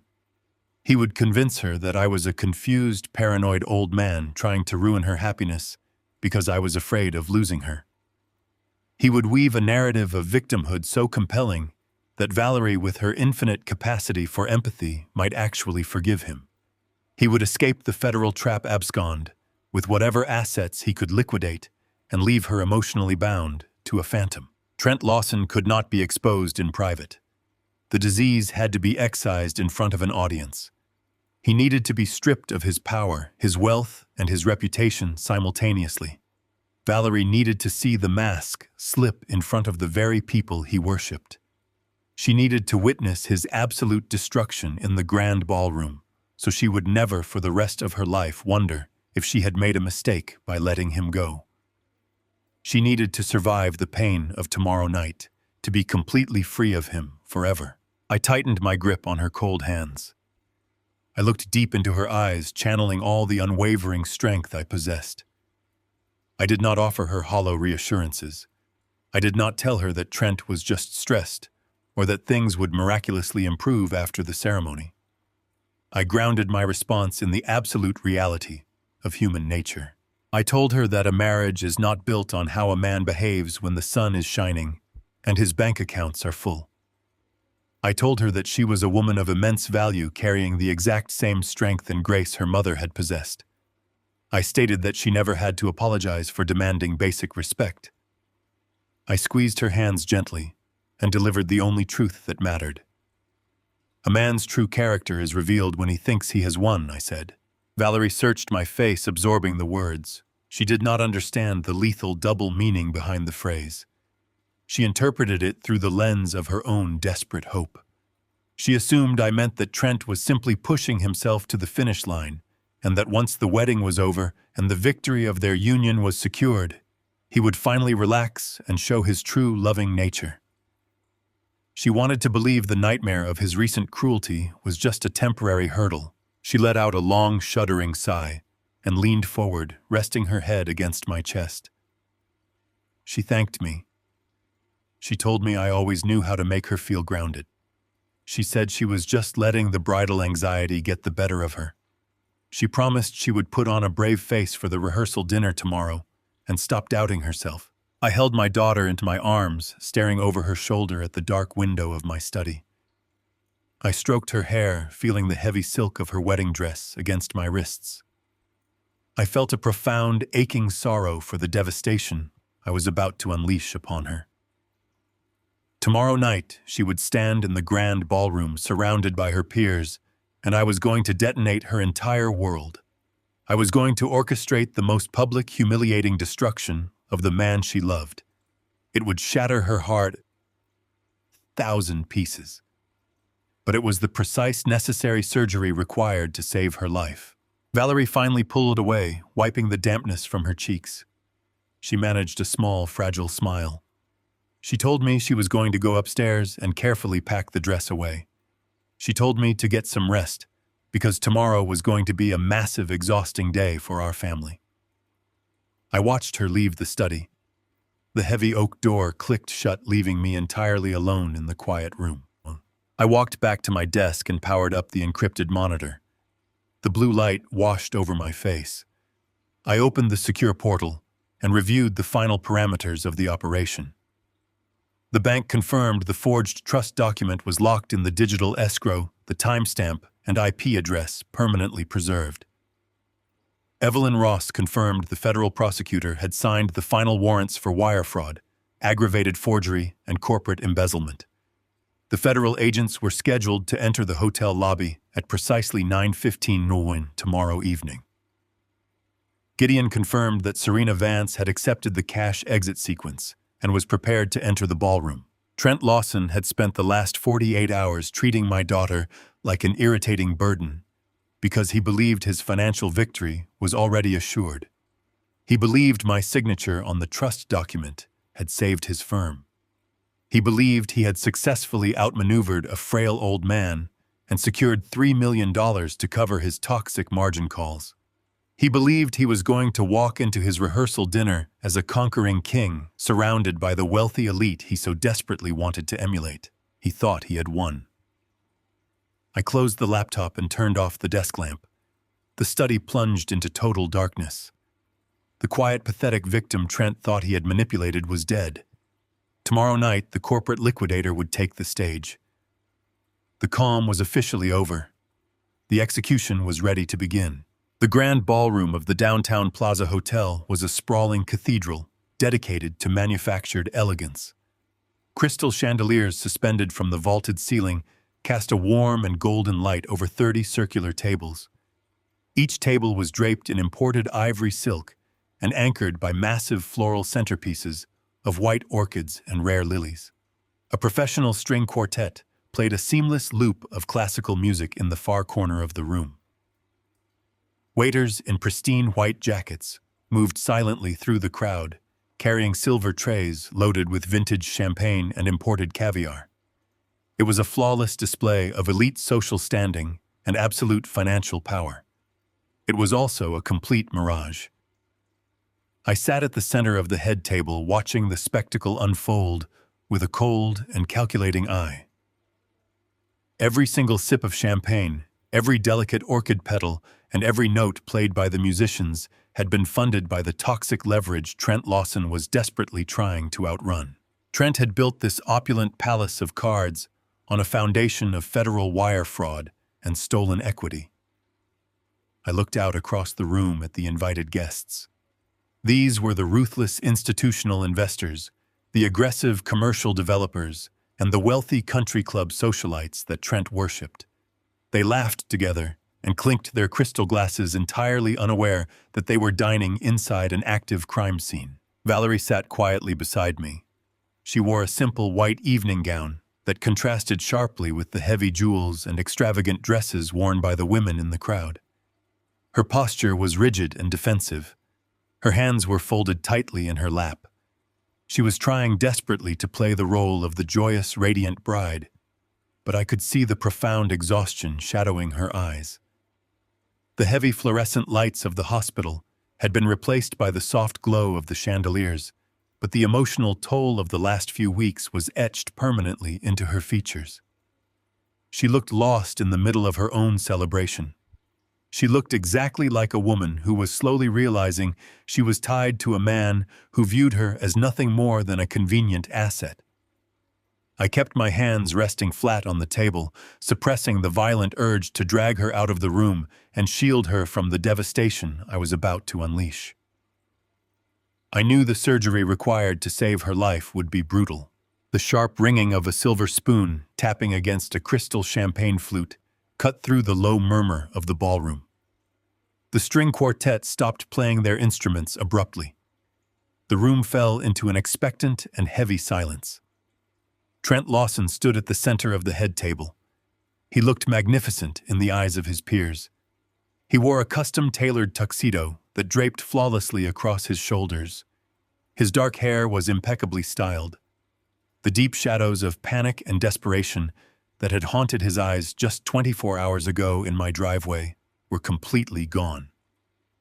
He radiated the invincible and magnetic energy of a man who believed he had just conquered the entire world. He believed the forged trust release authorization was currently clearing the banking escrow. He believed his $3 million lifeline was totally secure. Trent raised his glass to the crowd and flashed a blinding, practiced smile. He thanked everyone for coming to celebrate what he shamelessly referred to as the ultimate merger of a lifetime. The room chuckled politely at his hollow corporate humor. He did not immediately speak about love or commitment. He spoke about his wealth management firm. He spent 5 agonizing minutes outlining his aggressive expansion plans, boasting about his recent acquisitions, and subtly reminding the elite audience of his supposed financial genius. He looked at his business partner, Brody, who sat at a nearby table, and raised his glass in a silent toast to their shared greed. Trent was inflating his own myth in real time, feeding his colossal ego with the captive attention of the room. He finally turned his attention to Valerie. He reached down and took her hand, pulling her gently to her feet beside him. He did not speak about her profound kindness or her relentless dedication shown to the fragile infants in the intensive care unit. He spoke about her as if she were a pristine and highly valuable trophy he had successfully won at a competitive auction. He told the crowd how beautiful she was and how perfectly she would fit into his exclusive social circle. He promised the room that he was going to elevate her life to heights she had never even dared to imagine. He kissed her cheek with manufactured affection. Valerie forced a fragile, uncertain smile and quickly sat back down, her eyes dropping to the table. Trent was not finished. He turned his predatory gaze directly toward me. The spotlight of his colossal hubris shifted to the gatekeeper he truly believed he had utterly defeated. He raised his glass slightly higher, directing the attention of every billionaire and socialite in the room to my chair. He told the ballroom that absolutely none of this beautiful evening would be possible without his wonderful and doting father-in-law, Clifford. He spoke my name with a dripping, condescending sweetness that masked his utter contempt. He painted a vivid fictional picture of a frail, generous old man who had gladly handed over the keys to the family kingdom because he recognized Trent's far superior intellect. He told the crowd how deeply grateful I was to have a man of his elite caliber taking over the complicated financial burdens of my family. He was publicly patting me on the head, cementing his dominance and securing his narrative. The room erupted into a wave of polite applause. The wealthy investors and diamond-draped widows smiled at me with mild, patronizing approval. Trent drank his champagne, the physical embodiment of absolute arrogant victory. He sat down and leaned back in his chair, shooting me a quick, private smirk that dripped with malicious triumph. He thought he had broken me. He thought the long game was finally over, and he had emerged completely victorious. I let the applause wash over the room. I let the sound echo off the vaulted ceilings and fade away. I let the silence return. I allowed Trent to savor the absolute peak of his manufactured glory for 10 long seconds. Then I pushed my chair back. The wooden legs scraped softly but distinctly against the polished hardwood floor. I stood up. I did not move with the stooped, trembling hesitation of the tired retiree Trent had mocked and threatened in my driveway. I straightened my spine. I squared my shoulders. I felt the cold, clinical precision of my corporate liquidator days flood into my veins, entirely replacing the frail facade I had worn for 8 months. The transition was so immediate and so absolute that the atmosphere at the head table shifted instantly. The air grew suddenly heavy. Valerie looked up at me, her eyes widening in genuine surprise. Trent's smug smile faltered. His brow furrowed in sudden confusion. He recognized the physical shift. He recognized that the man standing beside him was not the broken and pathetic victim he had left in the driveway. I did not tap a glass. I did not raise a voice to command attention. I simply looked out across the sea of wealthy, expectant faces. I spoke into the absolute silence of the ballroom. My voice was glacial, steady, and terrifyingly clear. The tone carried to the very back of the room, effortlessly commanding the space. I thanked Trent for his highly eloquent words. I told the crowd that a wedding is fundamentally about the merging of absolute truths. I stated that we gather our closest friends, our family, and our most esteemed colleagues to witness a vow of total and uncompromising transparency. I looked down at Trent.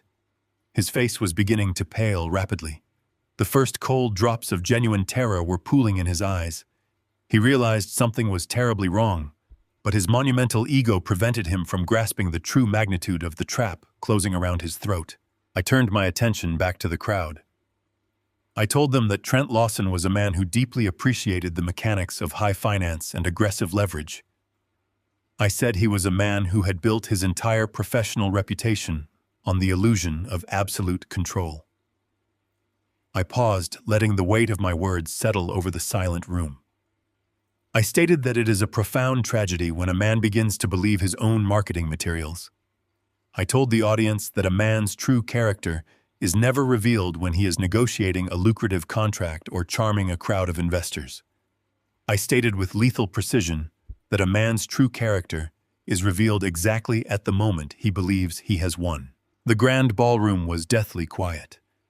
The socialites and investors were no longer smiling their patronizing smiles. They were completely captivated by the raw, unyielding tension radiating from the head table. They could feel the oxygen being systematically sucked out of the room. Trent gripped the edge of the table, his knuckles turning entirely white. I reached my right hand into the inner pocket of my tailored gray suit jacket. I did not pull out a handwritten speech or a sentimental toast. I pulled out a small black remote control. I held it up. The smooth plastic casing caught the bright light of the crystal chandeliers overhead. I looked directly at the wealthy clients and the institutional investors who funded Trent's empire. I told the crowd that since Trent was so incredibly eager to share the intimate details of our family merger, I thought it was only appropriate to provide a full, transparent audit of his most recent financial achievements. I stated that there were a few minor details he had accidentally left out of his toast. I moved my thumb over the device. I pressed the primary button. The small button on the plastic remote yielded with a soft click. Instantly, a heavy mechanical hum vibrated from the ceiling of the grand ballroom. A massive projector descended from a concealed panel above the chandeliers. A brilliant beam of harsh white light cut through the warm golden ambiance of the room. The light struck the pristine white wall directly behind the head table, illuminating an image in razor-sharp high definition. The string quartet in the corner of the room faltered. One by one, the musicians lowered their bows. The gentle clinking of silver against porcelain ceased entirely. The elite crowd fell into a state of absolute frozen silence as they stared at the massive projection. It was the Federal Trust Release Authorization. The document was magnified to 10 times its original size. Every dense paragraph of legal boilerplate, every attached rider, and every official seal was perfectly legible to the wealthy investors and socialites sitting at the front tables. I did not raise my voice. I spoke into the microphone resting on the table, maintaining a steady glacial cadence that commanded the attention of every single person in the room. I instructed the guests to direct their attention to the bottom of the third page. I asked them to observe the signature on the primary administrative trustee line. I told the room that the signature belonged to me. I explained that this specific document was a federal petition to permanently unlock a $3 million trust fund belonging to my daughter. I stated that the document possessed a digital timestamp, proving it had been submitted to a secure banking escrow at exactly 4:12 yesterday morning. I let the silence stretch for 3 agonizing seconds before I delivered the first fatal blow. I told them that I had never signed that document. I stated that the signature was a flawless, masterfully executed forgery. I pointed directly at Trent Lawson and informed the crowd that the man standing before them had committed a federal felony to steal a fortune he had not earned. Trent turned the color of wet ash. The smug, victorious smile vanished from his face as if it had been physically wiped away. His expensive champagne flute slipped from his fingers and landed on the silk tablecloth with a dull thud. The golden liquid spilled across the fabric, staining the pristine white setting. He opened his mouth to speak, to laugh it off, to dismiss my words as the confused ramblings of an elderly man.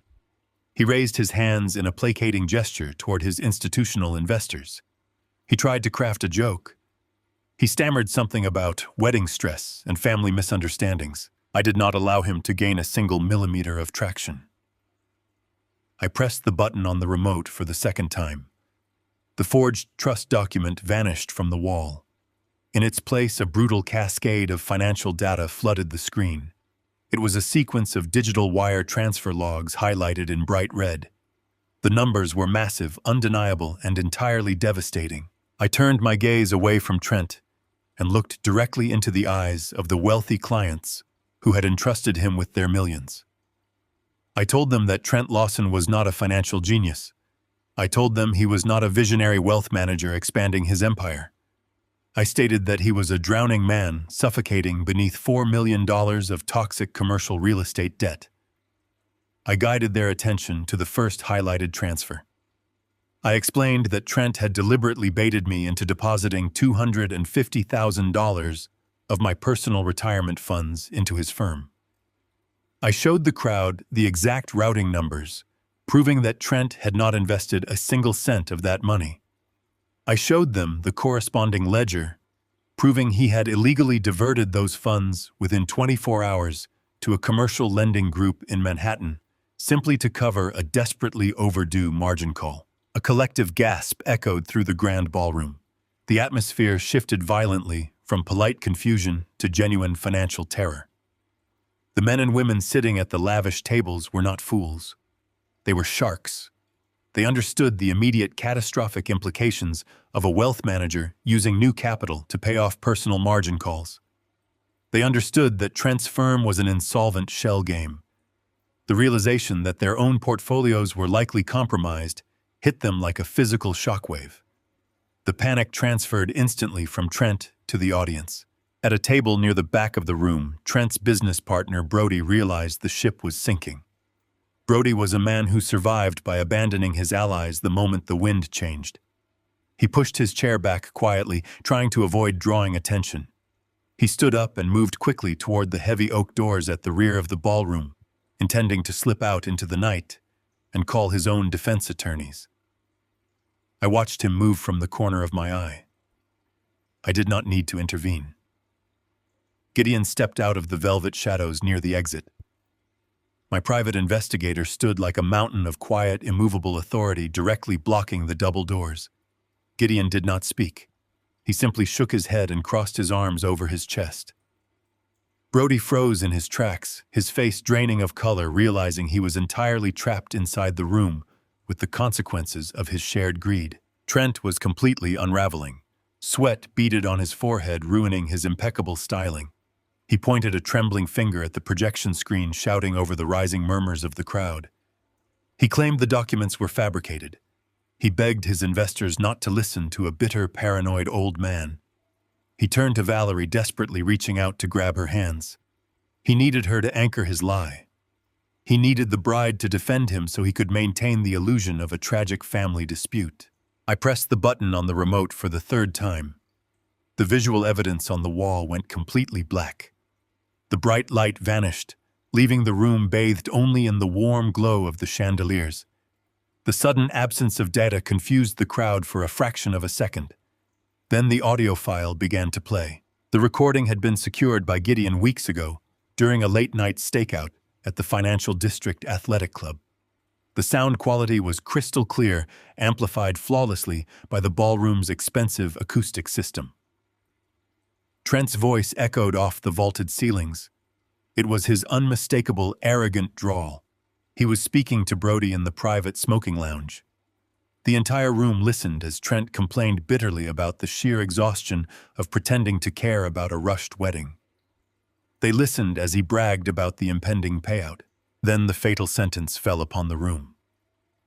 Trent's voice laughed a cruel, mocking sound. He called my daughter a desperate cow. He boasted about how incredibly easy it was to manipulate her profound insecurities. He told Brody that she was completely oblivious and plain. He promised his partner that he would only endure her suffocating presence just long enough to legally liquidate her $3 million trust fund. He stated that once the money was secured, he would divorce her, abandon her in the city, and buy a permanent estate for his real life in Europe. The sound of shattering crystal fractured the heavy, suffocating silence of the ballroom. Valerie dropped her champagne glass. It exploded against the polished hardwood floor, sending shards of glass flying across the aisle. The illusion she had clung to for months was instantly and permanently obliterated. Valerie stared at the man standing beside her. The handsome, devoted fiancé who had begged to marry her just days ago completely evaporated before her eyes. In his place stood a grinning, predatory parasite. The color drained from her cheeks until she looked entirely translucent. She took a slow, stumbling step backward. Her hands trembled violently as she clutched the heavy ivory silk of her wedding dress, pulling the fabric tight against her chest, as if trying to physically shield her heart from the blow. She could not breathe. Her mouth opened, but no sound came out. The agony of the absolute betrayal was written in every line of her face. She looked at him as if he were a stranger who had just broken into her home. The grand ballroom erupted into absolute chaos. The facade of polite high society manners completely disintegrated. The wealthy clients shoved their chairs away from the tables. Men in expensive tuxedos pulled out their mobile phones, frantically dialing their personal attorneys and banking representatives, demanding immediate freezes on their accounts. Women whispered in horrified disgust, pointing at Trent as if he were a diseased animal. The room turned into an angry, terrified mob. Trent was entirely surrounded by the burning wreckage of his own arrogant design. He lost his mind. Driven by the primal panic of a cornered predator, he lunged forward. He scrambled recklessly across the head table, uncaring about the destruction he caused. His polished dress shoes crushed the delicate white orchids. He knocked over a massive silver platter of caviar and sent a crystal vase crashing to the floor. Water and floral arrangements spilled across the silk tablecloth, dripping onto the floorboards. He was desperately trying to reach me. He wanted to rip the projector remote from my hands, as if destroying the plastic device would somehow erase the truth from the minds of the people in the room. I did not flinch. I simply took one calm, measured step to the side. Trent's momentum carried him too far. He slipped on the spilled water and crashed heavily onto the edge of the table, his expensive suit jacket soaking up the ruin. He looked utterly pathetic. He pushed himself up, turning back to the chaotic crowd. He was panting, his chest heaving with exertion. He began spinning desperate, impossible lies. He shouted over the din of the panicked investors. He claimed the audio recording was a deep fake. He screamed that it was artificial intelligence generated by a vicious, jealous father-in-law who was obsessed with ruining his life. He pointed a shaking finger at me, accusing me of hacking his corporate accounts and framing him with fabricated wire transfers. He yelled that he was a victim of a massive, sophisticated conspiracy. When the crowd refused to listen to his frantic shouting, he turned back to Valerie. He dropped heavily to his knees, landing directly among the shattered crystal shards of her broken champagne glass. He ignored the glass cutting into his trousers. He clasped his hands together in a posture of desperate prayer. He begged her to look at him. He swore on his life that it was all a massive misunderstanding. He cried real tears, claiming that he loved her more than anything in the world, and that I was trying to poison her mind because I wanted to keep her trapped in my house forever. He pleaded with her to walk out of the ballroom with him right now so they could start their life together, away from my toxic influence. Valerie looked down at the man kneeling in the spilled champagne. Her eyes were completely devoid of the blind, eager devotion he had relied upon to execute his fraud. The desperate hope that had made her a victim was gone. She did not yell at him. She did not curse or throw anything. She simply looked at him with an expression of profound, empty pity. She reached down and gathered the hem of her beautiful white dress, pulling the silk fabric entirely out of his reaching grasp. She stepped back, putting an insurmountable distance between them. She did not say a single word. She did not have to. Her silence was the absolute final rejection. I stepped forward, moving to stand between my daughter and the pathetic creature weeping on the floor. I looked down at Trent Lawson. The arrogant wealth manager who had mocked me in my own driveway was gone. I spoke, my voice cutting through his pathetic wailing with surgical precision. I told him to save his theatrical performance for a judge. I reminded him that the federal banking authorities do not deal in misunderstandings or artificial intelligence. I stated that the digital escrow holding his forged document was hermetically sealed. I looked at the terrified, broken man on the floor. I told him that the federal agents were currently waiting in the hotel lobby. I told him his timeline was officially over. Trent was still attempting to formulate a cohesive lie when the heavy brass handles of the grand ballroom doors clicked open. The sound cut sharply through the panicked murmurs of the wealthy crowd. Every head in the room turned toward the entrance. Serena Vance walked through the archway. She did not hesitate. She did not shrink under the oppressive gaze of 100 angry billionaires and confused socialites. She moved with the cold and deliberate grace of a woman who had successfully negotiated her way out of a sinking ship. She wore a sleek, dark evening gown. Her heels clicked sharply against the polished wood. She ignored the stares of the investors and the gasps of the elite. She kept her eyes fixed entirely on the man kneeling in the spilled champagne. Trent looked up from the floor. The remaining color drained entirely from his face, leaving him looking like a polished corpse. He managed to whisper her name. His voice was a hollow, breathless sound. He understood immediately that his isolated worlds had just violently collided. He knew that the airtight compartments of his double life were collapsing right in front of his eyes. Serena reached the edge of the head table. She did not acknowledge Valerie. She did not look at me. She focused her entire attention on the man kneeling among the broken crystal and crushed white orchids. She held a thick manila envelope in her right hand. She unfastened the clasp and pulled out a stack of pristine legal documents. She dropped the papers directly onto the silk tablecloth. They landed just inches from Trent's face. She spoke in a clear, unyielding voice that carried across the silent room. She told him that she was officially returning his generous gifts. She informed the captive audience that the documents resting on the table included the commercial lease for a luxury penthouse by the marina. She stated that the stack also contained the bank receipts for nearly $80,000 in luxury expenditures, art commissions, and private travel. She made it absolutely clear to the institutional investors listening in the room that every single transaction had been funded by the exact same corporate accounts Trent had just been exposed for draining. She looked Trent directly in the eyes. She told him that she was completely done being his exit strategy. She stated that she had already handed all of his private text messages, his financial promises, and his keys to the federal authorities. She did not wait for his response. She simply turned her back on him and walked away, leaving him drowning in the indisputable physical evidence of his betrayal. Trent collapsed forward onto his hands. He pressed his forehead against the floorboards. The absolute reality of his destruction was crushing him physically. He had no more lies left to spin. He could not blame artificial intelligence or a jealous father-in-law for the physical lease documents sitting on the table. The woman he had planned to run away with had just handed him his federal death sentence in front of his entire professional world. Before Trent could even attempt to push himself back up the heavy doors, at the back of the ballroom opened for the final time. Evelyn Ross stepped over the threshold. She moved with the lethal elegance of a corporate shark who finally smelled blood in the water. She was flanked by two tall men in dark suits. They wore the unmistakable, severe expressions of federal agents from the Financial Crimes Division. Evelyn walked down the center aisle. The wealthy crowd parted for her, instantly completely terrified of being legally associated with the wreckage at the front of the room.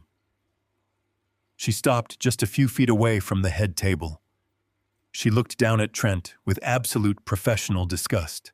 She informed him that the Federal Banking Division had successfully secured the forged trust release document. She stated that the digital escrow had captured his terminal signature, his internet protocol address, and the exact timestamp of his felony. She told him that the warrants had been signed and his assets were officially frozen. Trent pushed himself up onto his knees. His survival instincts kicked in one last time. He looked at Evelyn and tried to invoke his corporate armor. He weakly stated that his firm was a limited liability company. He claimed that his personal assets were protected from corporate margin calls and business penalties. He stammered that they could not legally seize his private accounts, his vehicles, or his home without a lengthy civil trial. Evelyn offered him a cold, devastating smile. She reached into her leather briefcase and produced the fiduciary intake forms he had signed in my dining room just days ago. She held the pages up so he could see his own arrogant signature scrawled across the bottom line. She reminded him of the specific bespoke indemnification clause buried deep within the routine disclosures. She explained the legal mechanics of the trap slowly and clearly, ensuring that every powerful investor in the room could fully understand his profound stupidity. She told him that by signing those specific documents, he had legally acknowledged that any commingling of funds or deviation from his fiduciary mandate would instantly pierce his corporate veil. She told him he had voluntarily stripped away his own legal protection. She stated that because he had committed federal wire fraud to pay his commercial lenders and forged federal documents to steal a private trust fund, his limited liability status was entirely nullified. Evelyn looked down at him and delivered the final legal blow. She told him that the federal government was not just seizing his firm. They were seizing his luxury vehicles, his offshore shadow accounts, his marina penthouse, his personal property, and his freedom. Everything he had ever owned was instantly forfeit. The silence in the grand ballroom was absolute. The wealthy clients who had entrusted Trent with their millions realized that the man they admired was nothing more than a careless, arrogant thief. He had signed away his entire empire because he was too lazy to read the fine print. Trent Lawson finally understood that the game was permanently over. He looked at the federal agents producing a pair of heavy steel handcuffs. He looked at the ruined floral arrangements and the spilled caviar. He looked at Valerie, who was standing perfectly still and refusing to meet his gaze. Then he looked up at me, all of his manufactured pride and all of his elite arrogance completely shattered. He crawled across the hardwood floor toward my shoes. He reached out and grabbed the hem of my trousers. He began to weep. It was not the calculated, manipulative crying he used to control Valerie. It was the ugly, pathetic sobbing of a coward facing the terrifying consequences of his own hubris. He begged me for mercy. He pleaded with me to call off the lawyers and speak to the agents. He promised he would return every single cent. He swore he would spend the rest of his life working to pay me back if I just let him walk away tonight. He told me he was young and that he made a stupid mistake out of blind ambition. He looked up at me with a face completely stained by tears and terror, begging me to save him from the ruin I had orchestrated. I looked down at the man clutching my ankles. I felt no pity. I felt no hesitation. I remembered the crystal clear audio recording. I remembered the cruel, mocking laugh as he insulted my daughter to his business partner in the smoking lounge. I remembered his absolute conviction that my family was nothing more than a resource to be consumed and discarded. I leaned down slightly so that only he could hear my final words. My voice was a flat, empty whisper. "You told Brody you would rather chew glass than spend the rest of your life with my daughter," I said. Trent froze. His eyes widened in absolute horror as the realization finally hit him. The breath hitched in his chest. He realized I had heard every single word of his private cruelties. He realized that the trap was not just about the money. It was deeply, profoundly personal. I stood up straight and looked down at his broken, pathetic form. "Start chewing," I told him. I pulled my leg back, breaking his grasp on my trousers. I turned to Evelyn and gave her a single sharp nod. Evelyn stepped back and allowed the federal agents to move forward. They hauled Trent off the floor, roughly pulling his arms behind his back. The sharp metallic click of the handcuffs locking into place echoed clearly across the silent ballroom. Trent did not fight them. He simply hung his head, his shoulders shaking with silent, defeated sobs. The agents turned him around and marched him back down the center aisle. Every single one of his wealthy peers watched him leave.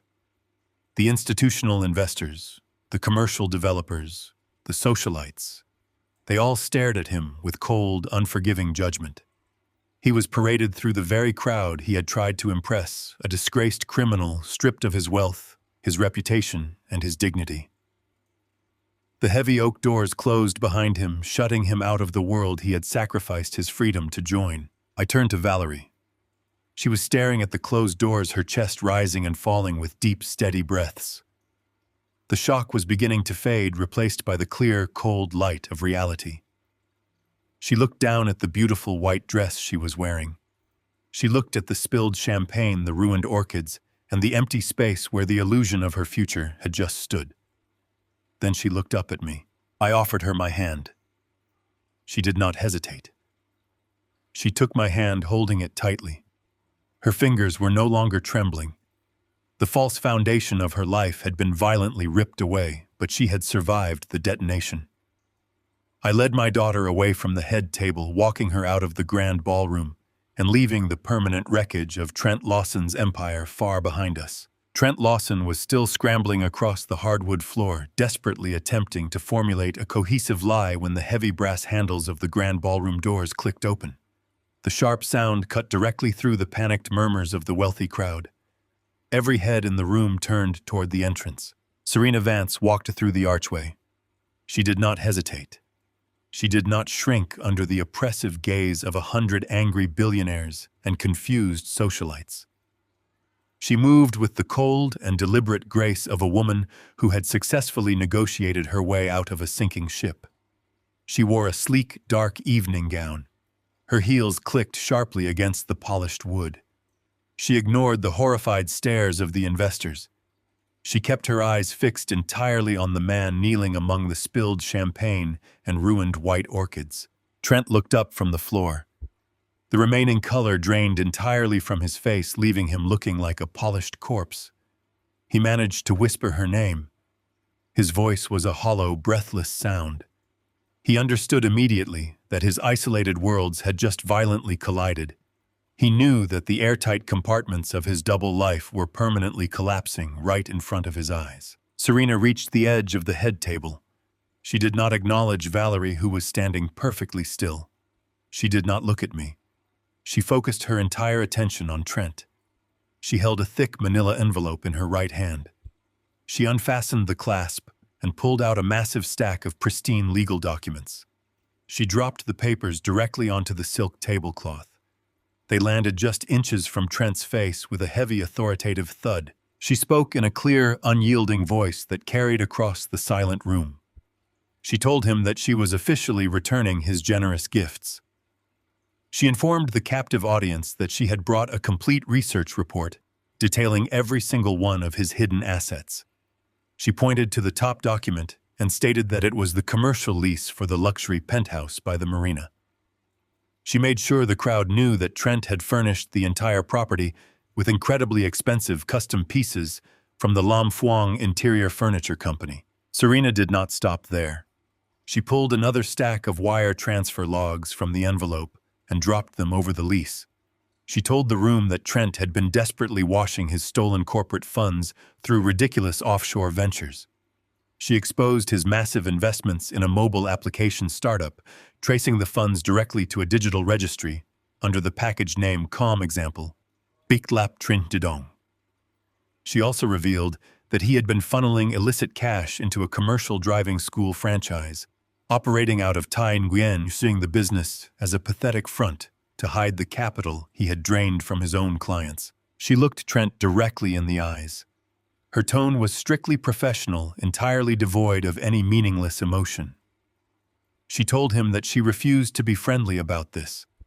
She stated that she demanded transparency and prestige in her own life, and she was completely done being his sacrificial exit strategy. She informed him that she had already handed all of his private communications and his financial promises to the federal authorities. She did not wait for his response. She simply turned her back on him and walked away down the center aisle, leaving him drowning in the indisputable physical evidence of his betrayal. Trent collapsed forward onto his hands. He pressed his forehead against the damp floorboards. The absolute reality of his destruction was crushing him physically. The gradually increasing conflict of the past week had finally reached its absolute peak. He had no more lies left to spin. He could not blame artificial intelligence or a jealous family member for the physical lease documents sitting on the table.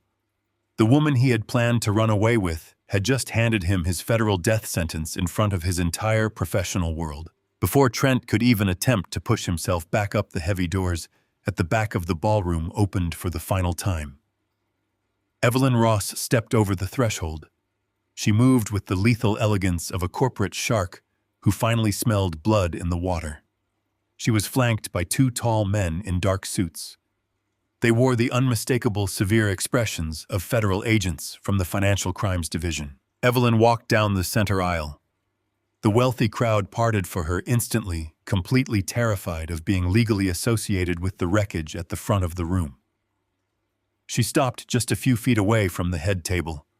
She looked down at Trent with absolute professional disgust. She informed him that the Federal Banking Division had successfully secured the forged trust release document. She stated that the digital escrow had captured his terminal signature, his internet protocol address, and the exact timestamp of his felony. She told him that the warrants had been signed and his assets were officially frozen. Trent pushed himself up onto his knees. His survival instincts kicked in one last time. He looked at Evelyn and tried to invoke his corporate armor. He weakly stated that his wealth management firm was a limited liability company. He claimed that his personal assets were strictly protected from corporate margin calls and business penalties. He stammered that the government could not legally seize his private accounts, his offshore applications, or his personal real estate without a lengthy and complicated civil trial. Evelyn offered him a cold, devastating smile. She reached into her leather briefcase and produced the fiduciary intake forms he had signed in my dining room just days ago. She held the pages up so he could see his own arrogant signature scrawled across the bottom line. She reminded him of the specific poisoned indemnification clause she had buried deep within the routine disclosures. She explained the legal mechanics of the trap slowly and clearly, ensuring that every powerful investor in the room could fully understand his profound stupidity. She told him that by signing those specific documents, he had legally acknowledged that any commingling of funds or deviation from his fiduciary mandate would instantly pierce his corporate veil. She told him he had voluntarily stripped away his own legal protection. She stated that because he had committed federal wire fraud to pay his commercial lenders and forged federal documents to steal a private trust fund, his limited liability status was entirely nullified. Evelyn looked down at him and delivered the final legal blow. She told him that the federal government was not just seizing his firm. They were seizing his luxury vehicles, his shadow accounts in Tai Nguyen, his mobile application investments, his marina penthouse, and his freedom. Everything he had ever owned was instantly forfeit. The silence in the grand ballroom was absolute. The wealthy clients who had entrusted Trent with their millions realized that the man they admired was nothing more than a careless, arrogant thief. He had signed away his entire empire because he was too lazy to read the fine print of a standard contract. Trent Lawson finally understood that the game was permanently over. He looked at the federal agents producing a pair of heavy steel handcuffs. He looked at the ruined floral arrangements and the spilled caviar. He looked at Valerie, who was standing perfectly still and refusing to meet his gaze. Then he looked up at me. All of his manufactured pride and all of his elite arrogance completely shattered. He crawled across the hardwood floor toward my shoes. He reached out and grabbed the hem of my trousers. He began to weep. It was not the calculated, manipulative crying he used to control his business partners. It was the ugly, pathetic sobbing of a coward facing the terrifying consequences of his own hubris. He begged me for mercy. He pleaded with me to call off the lawyers and speak to the agents. He promised he would return every single cent. He swore he would spend the rest of his life working to pay me back if I just let him walk away tonight. He told me he was young and that he made a stupid mistake out of blind ambition. He looked up at me with a face completely stained by tears and terror, begging me to save him from the ruin I had meticulously orchestrated. I looked down at the man clutching my ankles. I felt no pity. I felt no hesitation. I remembered the crystal-clear audio recording the crowd had just heard. I remembered the cruel, mocking laugh as he insulted my daughter to his partner in the smoking lounge. I remembered his absolute conviction that my family was nothing more than a resource to be consumed and discarded. I leaned down slightly so that only he could hear my final words. My voice was a flat, empty whisper, entirely devoid of sympathy. "You told Brody you would rather chew glass than spend the rest of your life with my daughter," I said. Trent froze. His eyes widened in absolute horror as the realization finally hit him. The breath hitched in his chest. He realized I had heard every single word of his private cruelties. He realized that the trap was not just about the stolen money. It was deeply, profoundly personal. I stood up straight and looked down at his broken, pathetic form. "Start chewing," I told him. I pulled my leg back, breaking his grasp on my trousers. I turned to Evelyn and gave her a single sharp nod. Evelyn stepped back and allowed the federal agents to move forward. They hauled Trent off the floor, roughly pulling his arms behind his back. The sharp metallic click of the handcuffs locking into place echoed clearly across the silent ballroom. Trent did not fight them. He simply hung his head, his shoulders shaking with silent, defeated sobs. The agents turned him around and marched him back down the center aisle. Every single one of his wealthy peers watched him leave. The institutional investors, the commercial developers, the socialites, they all stared at him with cold, unforgiving judgment. He was paraded through the very crowd he had tried to impress, a disgraced criminal stripped of his wealth, his reputation, and his dignity. The heavy oak doors closed behind him, shutting him out of the world he had sacrificed his freedom to join. I turned to Valerie.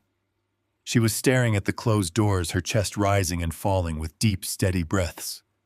The shock was beginning to fade, replaced by the clear, cold light of reality. The illusion of her future had just been violently ripped away, but she had survived the detonation. The tumor was excised, and the order was fully restored. 6 months had passed since the crystal shattered in the grand ballroom. The heavy, suffocating humidity of that chaotic night had been completely washed away, replaced by the crisp and cooling breeze of a late autumn evening. I sat on the wooden back porch of my modest suburban home. The house was quiet. It was not the tense, expectant silence of a hunter waiting in the dark. It was the deep, restorative quiet of a battlefield long after the smoke had cleared and the wounded had been safely carried home. I held a simple glass of club soda in my right hand. The ice clinked softly against the rim as I watched the sun begin its slow descent behind the distant tree line. The sky was painted in brilliant shades of bruised purple and burning gold. It was a beautiful, ordinary evening, and I welcomed the mundane reality of it with every breath I took. The sliding glass door behind me opened with a gentle hum. Valerie stepped out onto the porch. She did not look anything like the terrified, fragile girl who had stood trembling in an oversized ivory wedding dress 6 months ago. The heavy shadows of exhaustion and manipulated insecurity had entirely vanished from beneath her eyes. She wore a comfortable gray sweater and faded denim jeans. Her dark hair was tied back in a simple, effortless knot.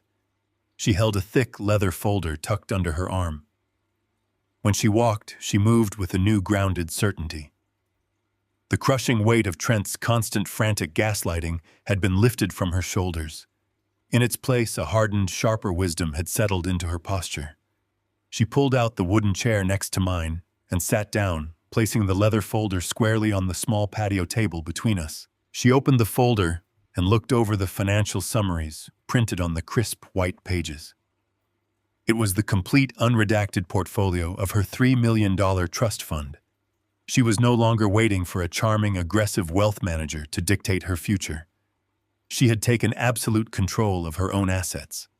She spent her evenings auditing her investments and managing her own charitable contributions to the neonatal intensive care unit. She traced her finger over the bottom line of the ledger and offered a quiet, genuine smile. She told me the accounts were perfectly balanced and growing steadily. She said she had permanently severed all ties with the institutional firms that had enabled Trent's toxic leverage. She was protecting her mother's legacy with her own intellect entirely free from the predatory influence of cowardly men. I took a slow sip of my club soda and asked her if she had read the morning financial papers. Valerie nodded, keeping her eyes on the setting sun.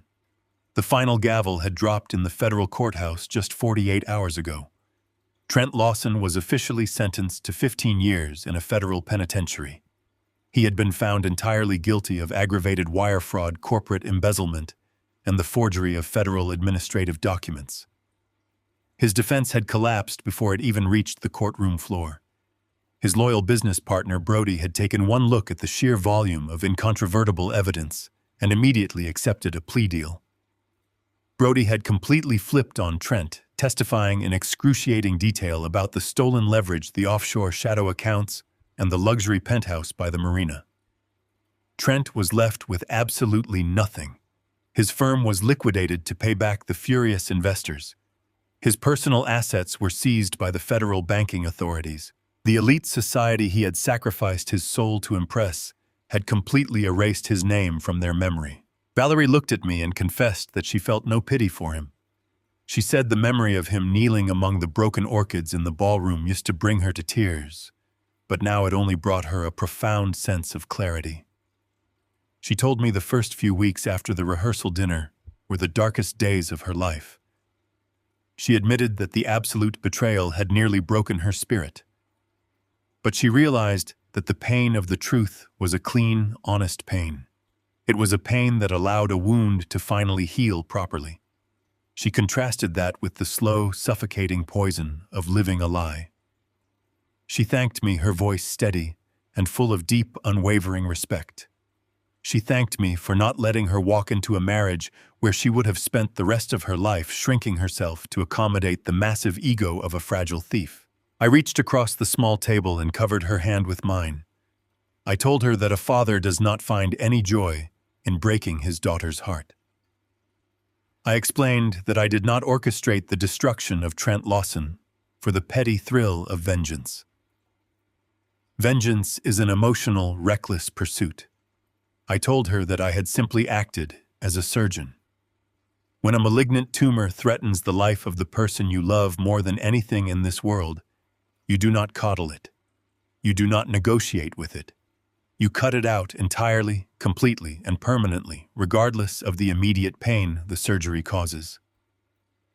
I told her that my only objective was to ensure she survived so she could build a life entirely defined by her own terms and her own inherent value. Valerie squeezed my hand tightly. She told me she understood. She said the tumor was gone and she had never felt more alive. We sat together in comfortable, absolute silence as the bruised purple sky slowly darkened into the deep, inky black of night. The crickets began to chirp in the tall grass. The cool autumn wind swept across the porch. There were no more encrypted monitors to check. There were no more federal warrants to secure or hidden assets to track. The relentless current of conflict had finally reached the ocean and settled into calm waters.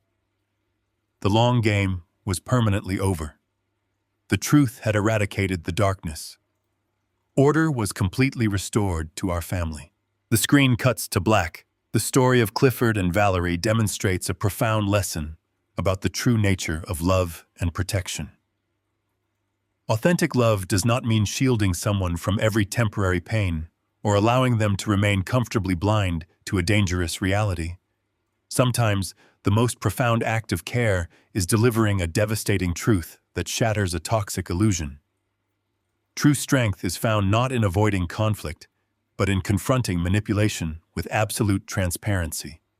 By enduring the immediate surgical pain of exposing a betrayal, an individual can excise the poison from their life and rebuild a future founded on genuine self-worth, unyielding boundaries, and undeniable reality. If this story resonated with you, and you want to hear more tales of ultimate justice and familial strength, please share your thoughts in the comments below and subscribe to the channel.